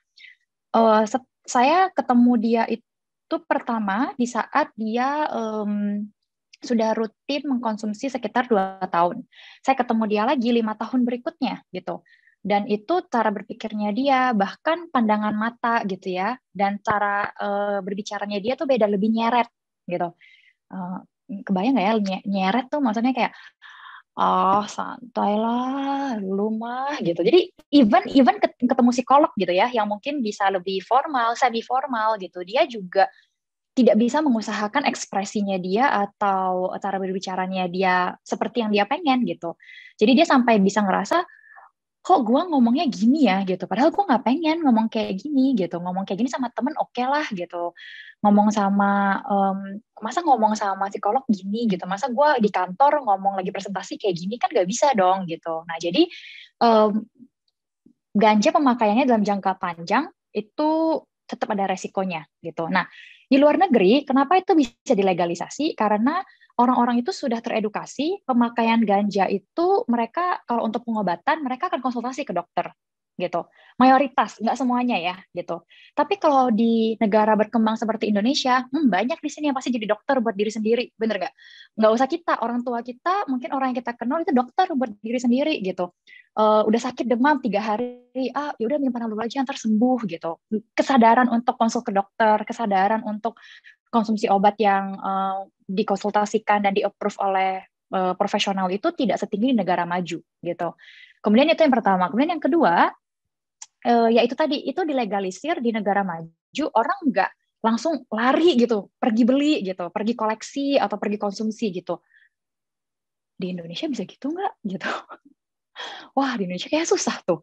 Di Indonesia begitu ganja dilegalisir ya, kayaknya dalam bayangan saya bisa langsung diserbu habis gitu. Terus itu bisa langsung, wah akan sangat susah terkontrol gitu, karena mungkin dengan level edukasi yang juga tidak tersebar secara merata ya gitu di seluruh daerah di Indonesia, itu akan sangat sulit gitu. Jadi legalisir ganja itu tidak hanya dari segi medis, tapi juga harus dilihat dari segi budaya dan kondisi nilai negaranya gitu. Kalau berdasarkan diskusi dan bacaan saya seperti itu. Tapi kalau ternyata ada pendapat lain, ada masukan lain, boleh banget kita share ke saya. Mungkin ada hal yang saya skip gitu. Semoga menjawab ya. Thank you, Miss. Semoga menjawab ya untuk Ahmad Husain tadi untuk pertanyaannya. Mungkin kita move on ke next question. Ada terkait ini tadi magic mushroom ya, Miss. Ini pertanyaan dari Sultan Hendrik dari Medan. Magic mushroom sendiri digolongkan sebagai narkotika. Tetapi kenapa di Indonesia sendiri, di beberapa daerah, itu bisa diperjualbelikan secara bebas dan bahkan terbuka, terang-terangan gitu. Jadi dipajang tulisan menjual magic mushroom. Apakah di Indonesia sendiri ini memang tidak ada hukumnya? Oke, ya, thank you untuk pertanyaannya. Ya, saya bisa mengerti pertanyaan itu karena saya juga bertanya, karena saya salah satu yang sering ngelihat gitu ya. So begini, sebenarnya magic mushroom itu kalau secara ilmu itu tidak masuk ke narkotik. Sebenarnya itu masuk ke psikotropika gitu ya. Dan BNN sendiri nyampein magic mushroom itu sebenarnya masuk ke psikotropika golongan kedua ya gitu. Tetapi di tahun 2009 karena ada berbagai diskusi, ada berbagai pertimbangan, banyak kasus legal, itu oleh pemerintah itu diputuskan pindah ke narkotik gitu. Makanya tadi di slide yang saya sebelumnya itu saya tulisnya narkotik dalam kurung Indonesia karena ada beberapa zat yang kalau kita lihat di luar negeri itu tidak masuk ke narkotik. Tapi di Indonesia menurut undang-undang pemerintahan kita tuh masuknya ke narkotik. Mulai dari ini nih, dari LSID gitu ya, MDMA, ekstasi. Nah, itu tuh sebenarnya harusnya masuk ke psikotropika. Tapi di Indonesia itu menurut pemerintah undang-undangnya digolonginnya ke narkotika. Nah, pertanyaannya kenapa itu bisa diperjualbelikan secara luas? Jadi gini, magic mushroom itu di banyak sekali budaya timur ya, di banyak sekali budaya timur tergolong di Indonesia, ada banyak sekali budaya yang menggunakan ini untuk ritual budaya. Ya, jadi contoh misalnya ketika mereka sedang ingin berkomunikasi dengan arwah, atau ketika mereka ingin mendapatkan mendapatkan pencerahan dari leluhur atau dari yang maha kuasa gitu. Nah, di negara timur termasuk di Indonesia banyak budaya-budaya yang sebelum ada ilmu kedokteran, sebelum ada ilmu medis, mereka sudah sering pakai ini, tapi terbatas hanya untuk di budaya, jadi tidak untuk dipersalahgunakan, gitu ya. Tetapi memang banyak kasus-kasus di mana orang-orang yang sudah tidak menggunakan ini untuk budaya itu bisa merusak badan, bisa merusak, bisa jadi adiksi, gitu pemakaiannya. Nah, kalau ngobrol ya dengan staf BNN, mana tahu nanti kalian di sini mungkin ada yang staf BNN malah gitu, atau ada yang punya kenalan staf BNN. Bukan berarti pemerintah itu nggak tahu tentang itu, mereka tahu kok gitu. Tetapi mereka juga terus mengawasi itu bagaimana kondisinya. Ada daerah-daerah tertentu yang magic mushroom itu tidak bisa sepenuhnya dilarang, karena itu adalah bagian dari budaya, itu bagian dari kehidupan mereka sehari-hari sebelum ada medis, sebelum ada turis yang ke sana gitu. Dan buat mereka punya sebutan sendiri untuk itu. Kata magic mushroom itu baru dipakai setelah banyak turis-turis dari luar yang datang ke daerah. Kalau ini konteksnya kalau di Parapat ya.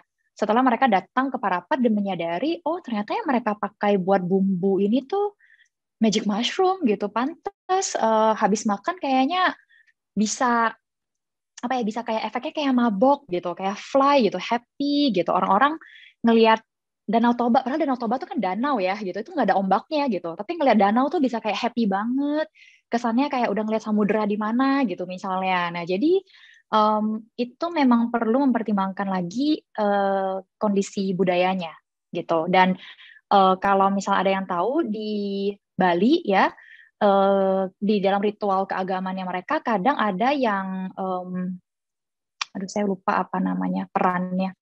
Mereka tuh memang mengkonsumsi dalam dosis yang terbatas ya, untuk membantu mereka itu menjalankan ritual keagamaan yang sudah turun-temurun dari dulu gitu. Jadi harus ngelihat situasi juga gitu ya. Itu karena kan di daerah ya gitu, dan daerah kalau di kota gitu ya itu diperjualbelikan dengan bebas, wah bisa sesuatu juga gitu. Jadi kalau yang saya tahu seperti itu. Kalau misalnya dari audiens ada yang mungkin punya informasi lebih lanjut, silakan banget.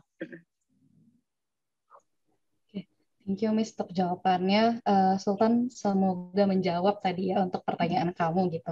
Nah, sebelum kita move on ke next question, mungkin aku mau sapa speaker kedua kita hari ini, ada Miss Putri ya. Halo, Miss Putri.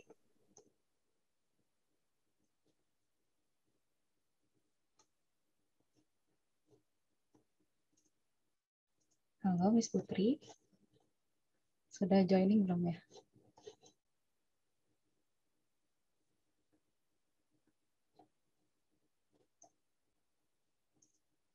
Mungkin masih proses joining kali ya. Oke deh, kita move on dulu kali ya ke next question untuk Miss Ririn lagi berarti. Pertanyaan selanjutnya nih Miss, dari Richard Mone dari Kota Kupang. Ini terkait vape. Apakah vape ini juga salah satu bahan yang bisa dikategorikan sebagai bahan adiktif? Dan jika iya, apakah vape juga memiliki bahaya yang sama besarnya atau lebih besar dibandingkan dengan rokok konvensional?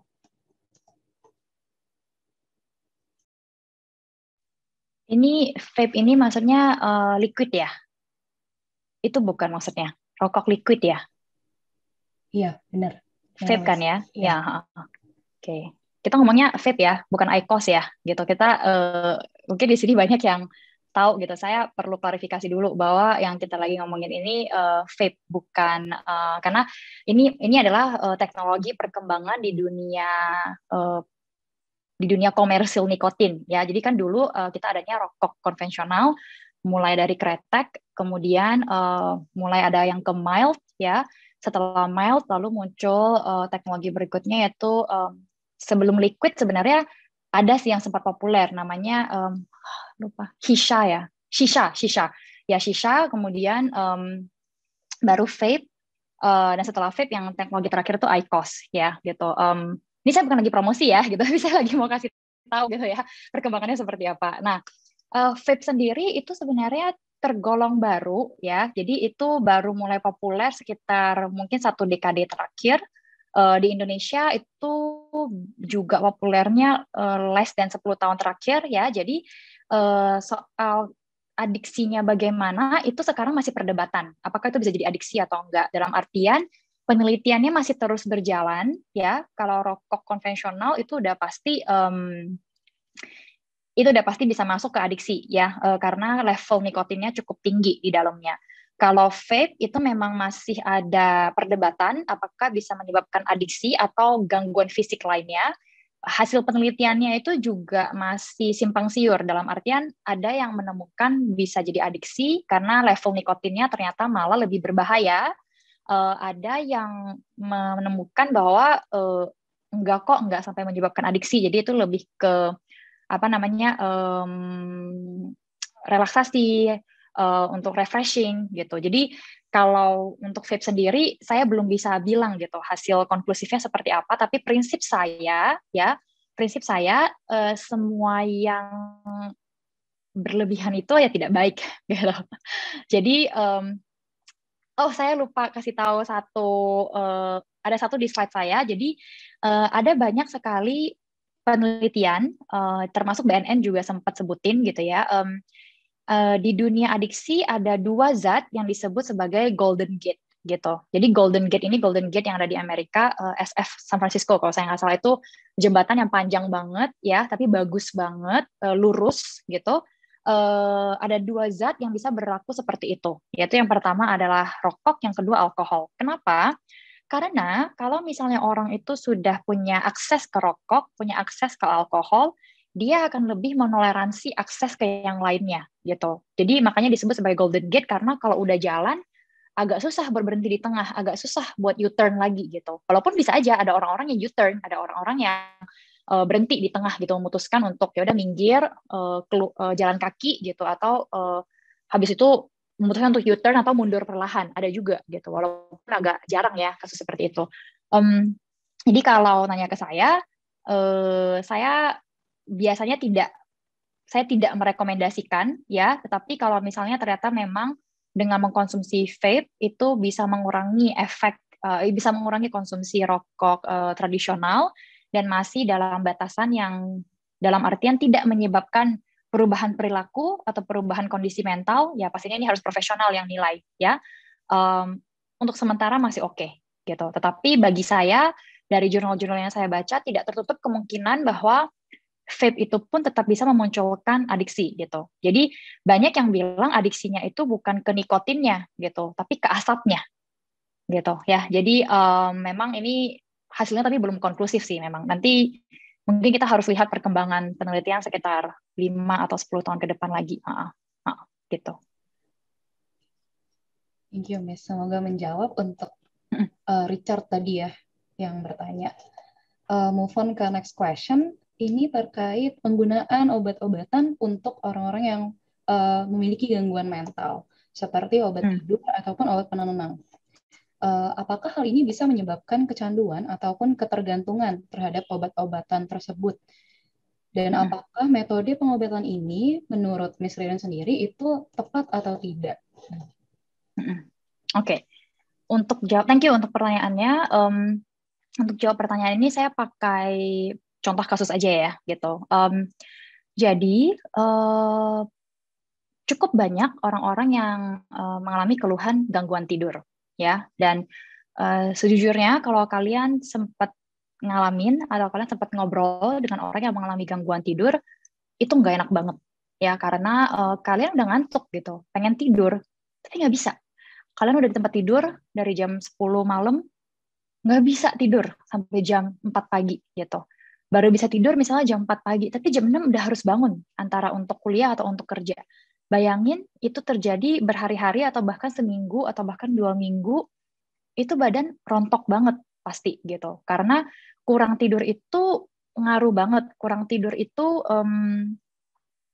sederhananya saat kita tidur itu otak kita tuh lagi renew, otak kita tuh lagi memperbarui sel-sel otak gitu. Jadi setiap kali kita kekurangan tidur, sel-sel otak kita itu sebenarnya ada yang mati gitu.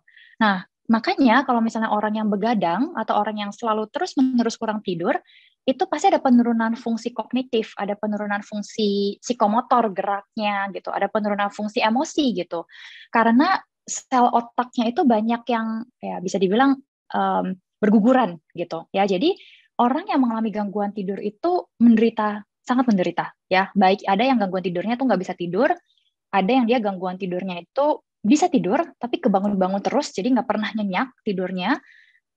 Ada yang dia bisa tidur tapi tidurnya bentar doang, langsung kebangun nggak bisa tidur lagi. Jadi bersyukurlah ya semua yang di sini yang nggak ada masalah tidur, bersyukurlah, itu anugerah sebenarnya ya, karena banyak orang-orang yang pengen tapi nggak bisa. Nah, klien-klien yang datang ke saya biasanya akan assessment dulu gangguan yang disebabkan gangguan fungsi hidup karena kesulitan tidur ini sudah sampai taraf mana ya. Ada skalanya nih, ada checklistnya ya. Dan kalau checklistnya itu udah di level sedang menuju ke parah, saya pasti akan anjurkan untuk ke psikiater untuk konsultasi tentang obat yang cocok bagi dia. Karena dalam kondisi itu kita perlu treat gangguan tidurnya dulu, setelah itu baru kemudian kita bisa ngomongin yang lain. Karena individu yang mengalami gangguan tidur biasanya fokusnya juga sulit, konsentrasinya sulit, memorinya terganggu gitu. Jadi dia ke psikiater dulu, dokter akan konsul dengan dia, lalu dokter akan informasikan ke dia, obat tidur yang dia sarankan apa, apakah obat tidur dengan merek dagang tertentu, contohnya Xanax. Di Indonesia saya nggak tahu dengan psikiater lain ya, tapi psikiater rekanan saya setidaknya jarang yang kasih prescription-nya itu Xanax, karena Xanax memang cukup mudah disalahgunakan, karena efeknya cukup efektif dan bisa langsung bikin orang jadi kalau nggak bisa tidur langsung minum Xanax gitu. Jadi psikiater yang saya anjurkan, rekomendasikan, biasanya dia akan campur beberapa obat ya, dalam dosis yang ringan dulu, setelah sebulan kontrol ke psikiater untuk lihat efektif atau enggak. Lalu kalau sudah ada pemulihan seiring dengan konseling dan terapi, pelan-pelan dosisnya diturunin gitu. Ya, jadi walaupun memang ada kasus di mana klien saya ada juga dia ke psikiater, dapat obat dan obatnya itu ternyata lumayan efektif gitu, sehingga dia ngerasa oh ya udah, saya kalau aku nggak bisa tidur minum ini aja, saya nggak perlu konseling lagi, saya nggak perlu terapi lagi, saya ke psikiater aja terus gitu. Dan dia menolak untuk ke konselor ataupun ke psikolog, itu berjalan selama sekitar 1 tahun.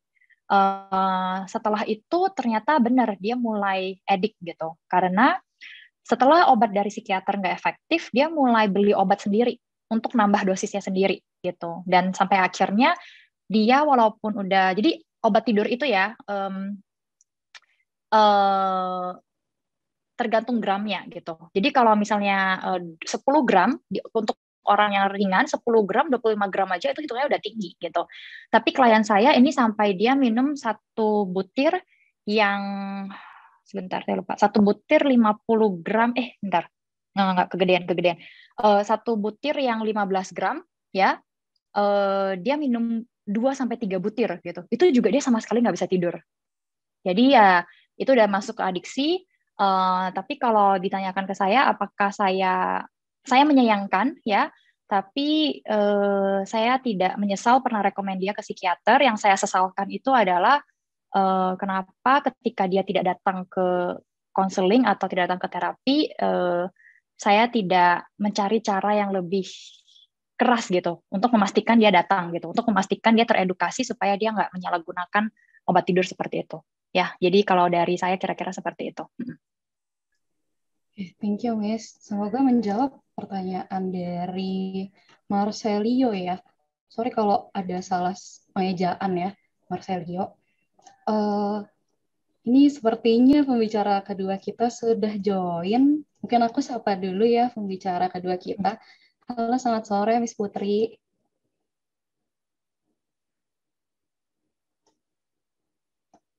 Sorry Miss Putri, kayaknya masih di mute ya Miss.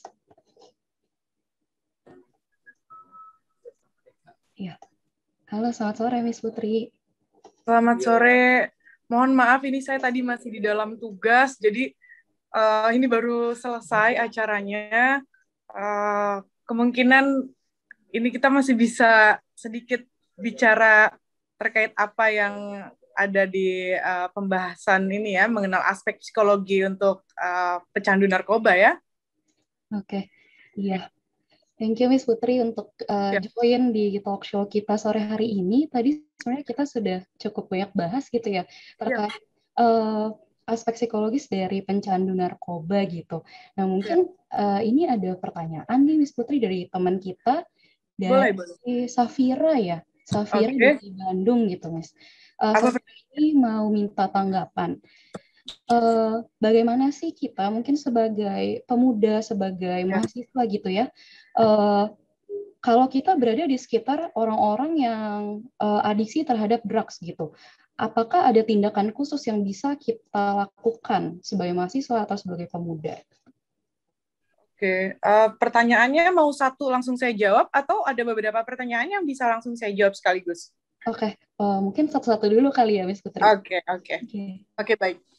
Sebelumnya, Assalamualaikum warahmatullahi wabarakatuh. Salam sejahtera untuk kita semua. Terima kasih untuk talk show hari ini yang luar biasa diselenggarakan oleh kawan-kawan UPH. Tentunya ini saya harapkan bisa menjadi fresh idea ya, agar kita semua bisa mengadopsi dari banyak ilmu yang tadi sudah dijelaskan dari pembicara sebelumnya. Mohon maaf nih tadi saya telat untuk masuk di dalam forum, tapi itu tidak mengurangi semangat saya untuk tetap bergabung gitu ya hari ini. Tentunya dari pertanyaan yang ada, bagaimana pemuda ada di lingkungan yang memang terindikasi narkoba gitu ya. Kalau saat saya sebagai duta, saya sebagai putri waktu di 2017 itu yang saya sampaikan kepada kawan-kawan adalah bagaimana kita membawa diri kita, memperkuat keimanan kita, dan juga kita lebih memahami apa itu bahayanya narkoba. Jadi ketika kita sudah tahu bahayanya, mungkin itu akan meminimalisir tindakan-tindakan yang negatif yang tentunya akan kita lakukan ketika kita melihat dari lingkungan sekitar kita. Karena sampai hari ini sebenarnya anak muda yang mencoba-coba, dia hanya sekedar tahu tapi tidak paham gitu. Jadi kalau orang hanya tahu dan tidak paham, biasanya dia akan mencoba dan mendapatkan pengalaman baru serta lebih memahami apa yang menjadi efek dari narkoba itu sendiri. Karena kan indikasi positif dan negatifnya itu biasanya ada. Tapi kalau positifnya dari narkoba sama sekali tidak ada gitu kan. Jadi kalau memang kita tahu hanya narkoba itu berbahaya. Nah, seberbahaya apa gitu? Lalu sebagaimana anak muda hari ini bisa menjadikan kita sebagai kalau bisa kita bahasakan adalah anak muda yang nantinya menjadi harapan bangsa gitu ya. Sangat mudah terpengaruh dengan adanya godaan-godaan lingkungan. Meskipun lingkungan itu sangat berpengaruh, tapi saya rasa anak muda hari ini sangat bijak dalam membawa dirinya dan membentuk karakter dirinya, apa yang harus dilakukan dan apa yang tidak harus dilakukan gitu. Jadi menurut saya memperkuat aja dan kita punya pengetahuan tentang narkoba itu sendiri dan jangan pernah jadi orang yang di lingkungan tersebut ya, menjadi orang yang sok suci, tapi lebih ke arah moderat gitu. Jadi lebih kita tidak mendiskriminasi mereka, kita juga tidak mengikuti apa yang menjadi kegiatan atau keinginan atau kebiasaan dan juga hal-hal baru dari mereka gitu. Bukan hal baru ya, tapi hal yang terbiasa dari mereka. Karena ketika kita menjadi kawan untuk mereka, kita akan bisa mempengaruhi mereka ke arah yang positif. Itu yang saya jalani dan saya alami karena begini, kawan saya itu sebelumnya adalah pecandu narkoba. Setiap hari itu kalau anak gaul bilang ya haruslah selinting gitu. Tapi kalau misalnya hal itu dilakukan terus-menerus itu kan akan semakin terbiasa. Tapi kalau kita sudah membudaya bergaul dengan dia, mungkin dia akan kebawa dengan budaya kita yang kita bisa mengenalkan, bro, ngabisin duit sayang bro, gitu. Lebih baik uangnya buat yang lain gitu bro, mendingan ini mendingan itu. Jadi hal-hal yang positif kita arahin. Memang usaha itu kalau satu kali memang agak sulit, jadi 1 kali, 2 kali, 3 kali mungkin dia akan berpikir minimal itu terkurangi gitu. Membentengi diri kita sih dengan adanya pengetahuan yang kita miliki tentang narkoba, bahaya, dan keimanan kita biasanya seperti itu gitu. Tidak juga harus kita jauhi ya, karena biasanya kalau untuk jauhi itu biasanya kita tidak kuat iman, kita tidak kuat untuk menahan godaan-godaan dari mereka dan terpaan-terpaan budaya narkoba yang mereka sering lakukan gitu. Moderator, ada pertanyaan lain? Oke, ada nih Miss, satu lagi ya. Siap, boleh. Ini dari teman kita, namanya Airen Clarissa Gulo dari NIAS. Pertanyaannya adalah, apakah mungkin atau bagaimana sih seorang mantan drug addict itu bisa memulihkan nama baiknya sehingga dapat diterima kembali di masyarakat? Oke. Pernah mendengar istilah perubahan itu sangat penting dan kemauan itu sangat dibutuhkan. Nah, hal itu yang sangat amat harus dijadikan sebagai salah satu faktor untuk bisa merubah stigma orang ya. Jadi framing orang di luar tentang diri kita, bahwasanya kita itu siapa sebelumnya gitu. Jadi kalau ditanya bagaimana ya, time can change, so people can change. Jadi itu bukan satu hal yang sulit ketika kita bisa memberikan atau menampilkan, menonjolkan dan menjadikan perubahan yang ke arah positif, seperti menunjukkan prestasi atau kesuksesan yang di luar orang duga dari apa yang kita mampu. Dan jangan pernah kita untuk berani bagaimana caranya diri kita itu semakin terpuruk. Jangan pernah kita memberanikan diri akan semakin terpuruk, tapi kita harus memberanikan diri. Jadi jauhkan ketakutan, majukan keberanian, dan tunjukkan I can do it gitu. Jadi kalau misalnya orang bilang, kenapa kamu tetap mau bertahan hidup gitu? Kenapa kamu memilih dari kehidupan yang menjadi seorang pecandu, edik gitu. Terus kamu sekarang memilih semisal ya menjadi seorang pengacara. Ya why not? Time can change, so people can change gitu. Jadi ya that's why dia bisa jadi yang sekarang gitu. Jadi sebenarnya adalah bagaimana caranya dengan menutup framing itu kita membalasnya dengan kesuksesan. Dan kesuksesan itu memang tidak didapat dengan hal yang sangat mudah gitu, tapi hal tersebut bisa kita lakukan dengan cara yang konsisten. Thank you Miss Putri untuk jawabannya. Mungkin dari Miss Ririn, apakah ada yang mau ditambahkan juga, Miss? Iya, itu saya pikir adalah jawaban yang udah lengkap ya kalau tentang kayak dari faktor orangnya, dari faktor individunya.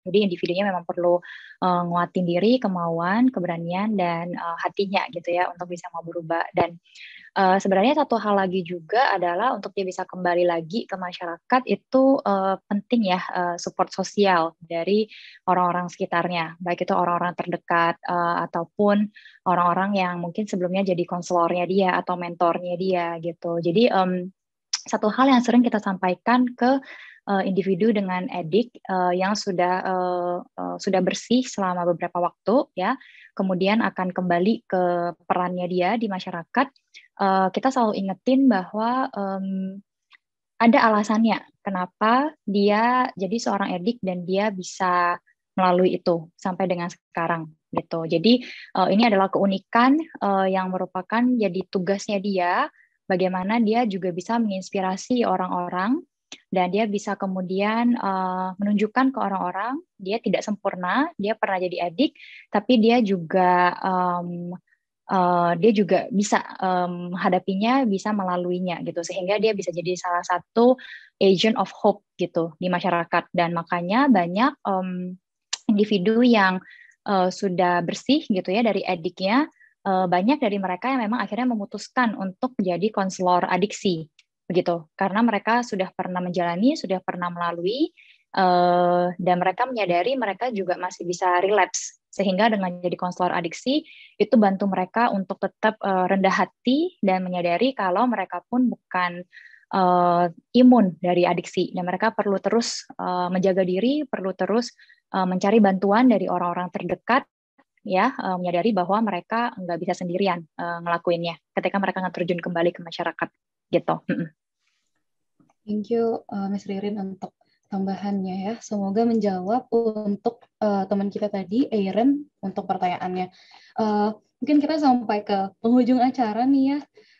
Jadi sebelum menutup, boleh nggak dari Miss Putri dan Miss Ririn, ada nggak sih pesan-pesan atau mungkin harapan gitu ya untuk teman-teman kita yang hadir hari ini ataupun pemuda di Indonesia sendiri terkait kedepannya kesadaran dan juga tindakan pencegahan untuk drugs addict ini sendiri. Mungkin aku ke siapa dulu ya? Miss Putri dulu kali ya. Oke, terima kasih moderator. Untuk closing statement dan pesan untuk teman-teman, menurut saya hari ini anak muda bukan lagi satu hal yang harus kita tahu ya, khususnya anak muda gitu. Jangan pernah kita merasa bahwasanya ketika kita menjadi seorang pecandu, itu akan mengakhiri pikiran ataupun langkah dan cita-cita kita ke depan. Kesempatan itu kita yang ciptakan, ada kesempatan yang datang, dan ada kesempatan yang kita ciptakan. Dan itu semua terlahir dari kemauan, dan diiringi dengan kemampuan. Karena ketika kita memiliki kemampuan tanpa adanya kemauan, itu pun akan sia-sia. Jadi jangan pernah sia-siakan diri dan waktu, dan jangan pernah mengulangi kesalahan yang sama, karena kita ini manusia dan kita ini mahasiswa ataupun kita anak muda yang memiliki pengetahuan yang luar biasa, tentunya akan bisa lebih bijak ya dalam melangkah ke depan, bukan hanya menjadi sebagai anak muda yang memahami bagaimana kita bisa menjadi orang sukses yang singkat-singkat saja gitu, tapi kita harus punya kemauan bagaimana caranya kita melahirkan perubahan, karena kita ini sebagai pemuda harus menjadi pemuda yang menjadi pemuda penentu, bukan pemuda yang ditentukan. Kesempatan itu akan selalu ada, jangan pernah berpikir kesempatan hanya ada satu kali, kita bisa menciptakan kesempatan-kesempatan yang luar biasa untuk merubah hidup kita. Terima kasih. Thank you, Miss Putri. Kalau dari Miss Ririn? Dari saya, karena tadi pesannya Kak Putri menurut saya udah bagus banget ya buat teman-teman yang mungkin lagi ngalamin atau pernah mengalami adiksi. Nah, ini mungkin pesan untuk teman-teman di sini yang kenal orang dengan adiksi ya. Bila kamu adalah salah satu orang yang bisa mendukung mereka, yang bisa mendoakan mereka, yang bisa memperhatikan mereka, maka lakukan itu sebagai bagian dari kasih perhatian dan kasih sayang kamu ke orang itu.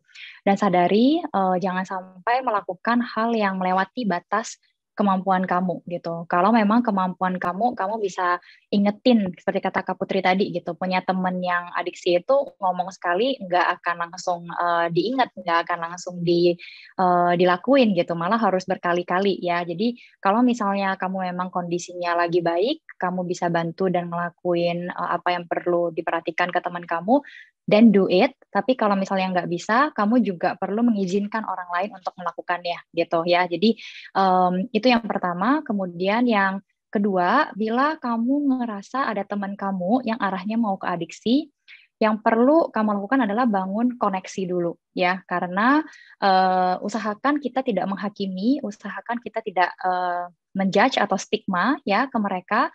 Bangun koneksi dulu, pahami dulu apa sebenarnya yang terjadi, dan bila memang itu adalah bagian dari edukasi yang kamu sudah punya untuk bantu orang itu, ya itu peran kamu gitu untuk ngelakuinnya ya. Jadi lakuin apa yang jadi peran kamu, dan kemudian terus ingat bahwa kamu pun tidak imun dari adiksi, sehingga kamu pun perlu selalu do spiritual and mental health check-up ya, dan terus berusaha untuk menjaga diri kamu ya. Itu dari saya. Terima kasih. Thank you, Miss Ririn. Thank you untuk kedua pembicara kita di sore hari ini. Oh ya, Miss Putri, mungkin ada tambahan, Miss Putri? Boleh. Saya sih sedikit menambahkan ya, bahwasanya narkoba itu mendekatkan kita pada kegagalan, kematian, dan rumah sakit. Jadi kita harus bisa tahu apa yang menjadi efeknya setelahnya nanti, karena besar harapan orang tua, dan tentunya jangan sampai kita mengecewakan, mematahkan harapan-harapan orang tua hanya karena kesenangan sesaat, kalau bahasanya anak muda kali ini adalah yang paling kekiniannya, aduh bro, kapan lagi, dan jangan sampai tergoda kapan lagi, dan coba dulu, karena masa depan menunggu kita, dan kesuksesan selalu ada setiap kita mau melahirkan kesempatan dan punya kemauan. Thank you, Miss Putri, untuk tambahannya. Oke, teman-teman, kita sudah sampai di penghujung acara kita. Thank you untuk kedua pembicara, ada Miss Ririn dan Miss Putri, untuk insights yang diberikan sore hari ini. Semoga teman-teman semua hari ini bisa mendapatkan pemahaman ya yang komprehensif sekali terkait bagaimana sih, apa sih yang menyebabkan seorang pecandu narkoba, aspek fisiologis mereka, aspek psikologis mereka, dan semoga teman-teman di sini juga tadi dapat insights terkait apa sih yang harus kita lakukan gitu ya sebagai seorang pemuda, sebagai seorang mahasiswa gitu, untuk bisa membantu teman-teman kita yang mungkin lagi struggling, atau mungkin ketika kita juga sendiri lagi struggling, kita bisa dapat inspirasi dan insights gitu ya terkait bagaimana sih kita akhirnya bisa keluar dari cycle adiksi narkoba ini. Sekian dari saya juga. Terima kasih sekali lagi teman-teman. Sampai jumpa di talk show pembebas selanjutnya. Saya kembalikan kepada MC. Terima kasih kepada Kak Krisan. Itu dia talk show kita pada hari ini, mengenali aspek psikologi seorang pecandu narkoba. Sebuah sesi yang cukup informatif dan juga edukatif untuk kita semua pada hari ini.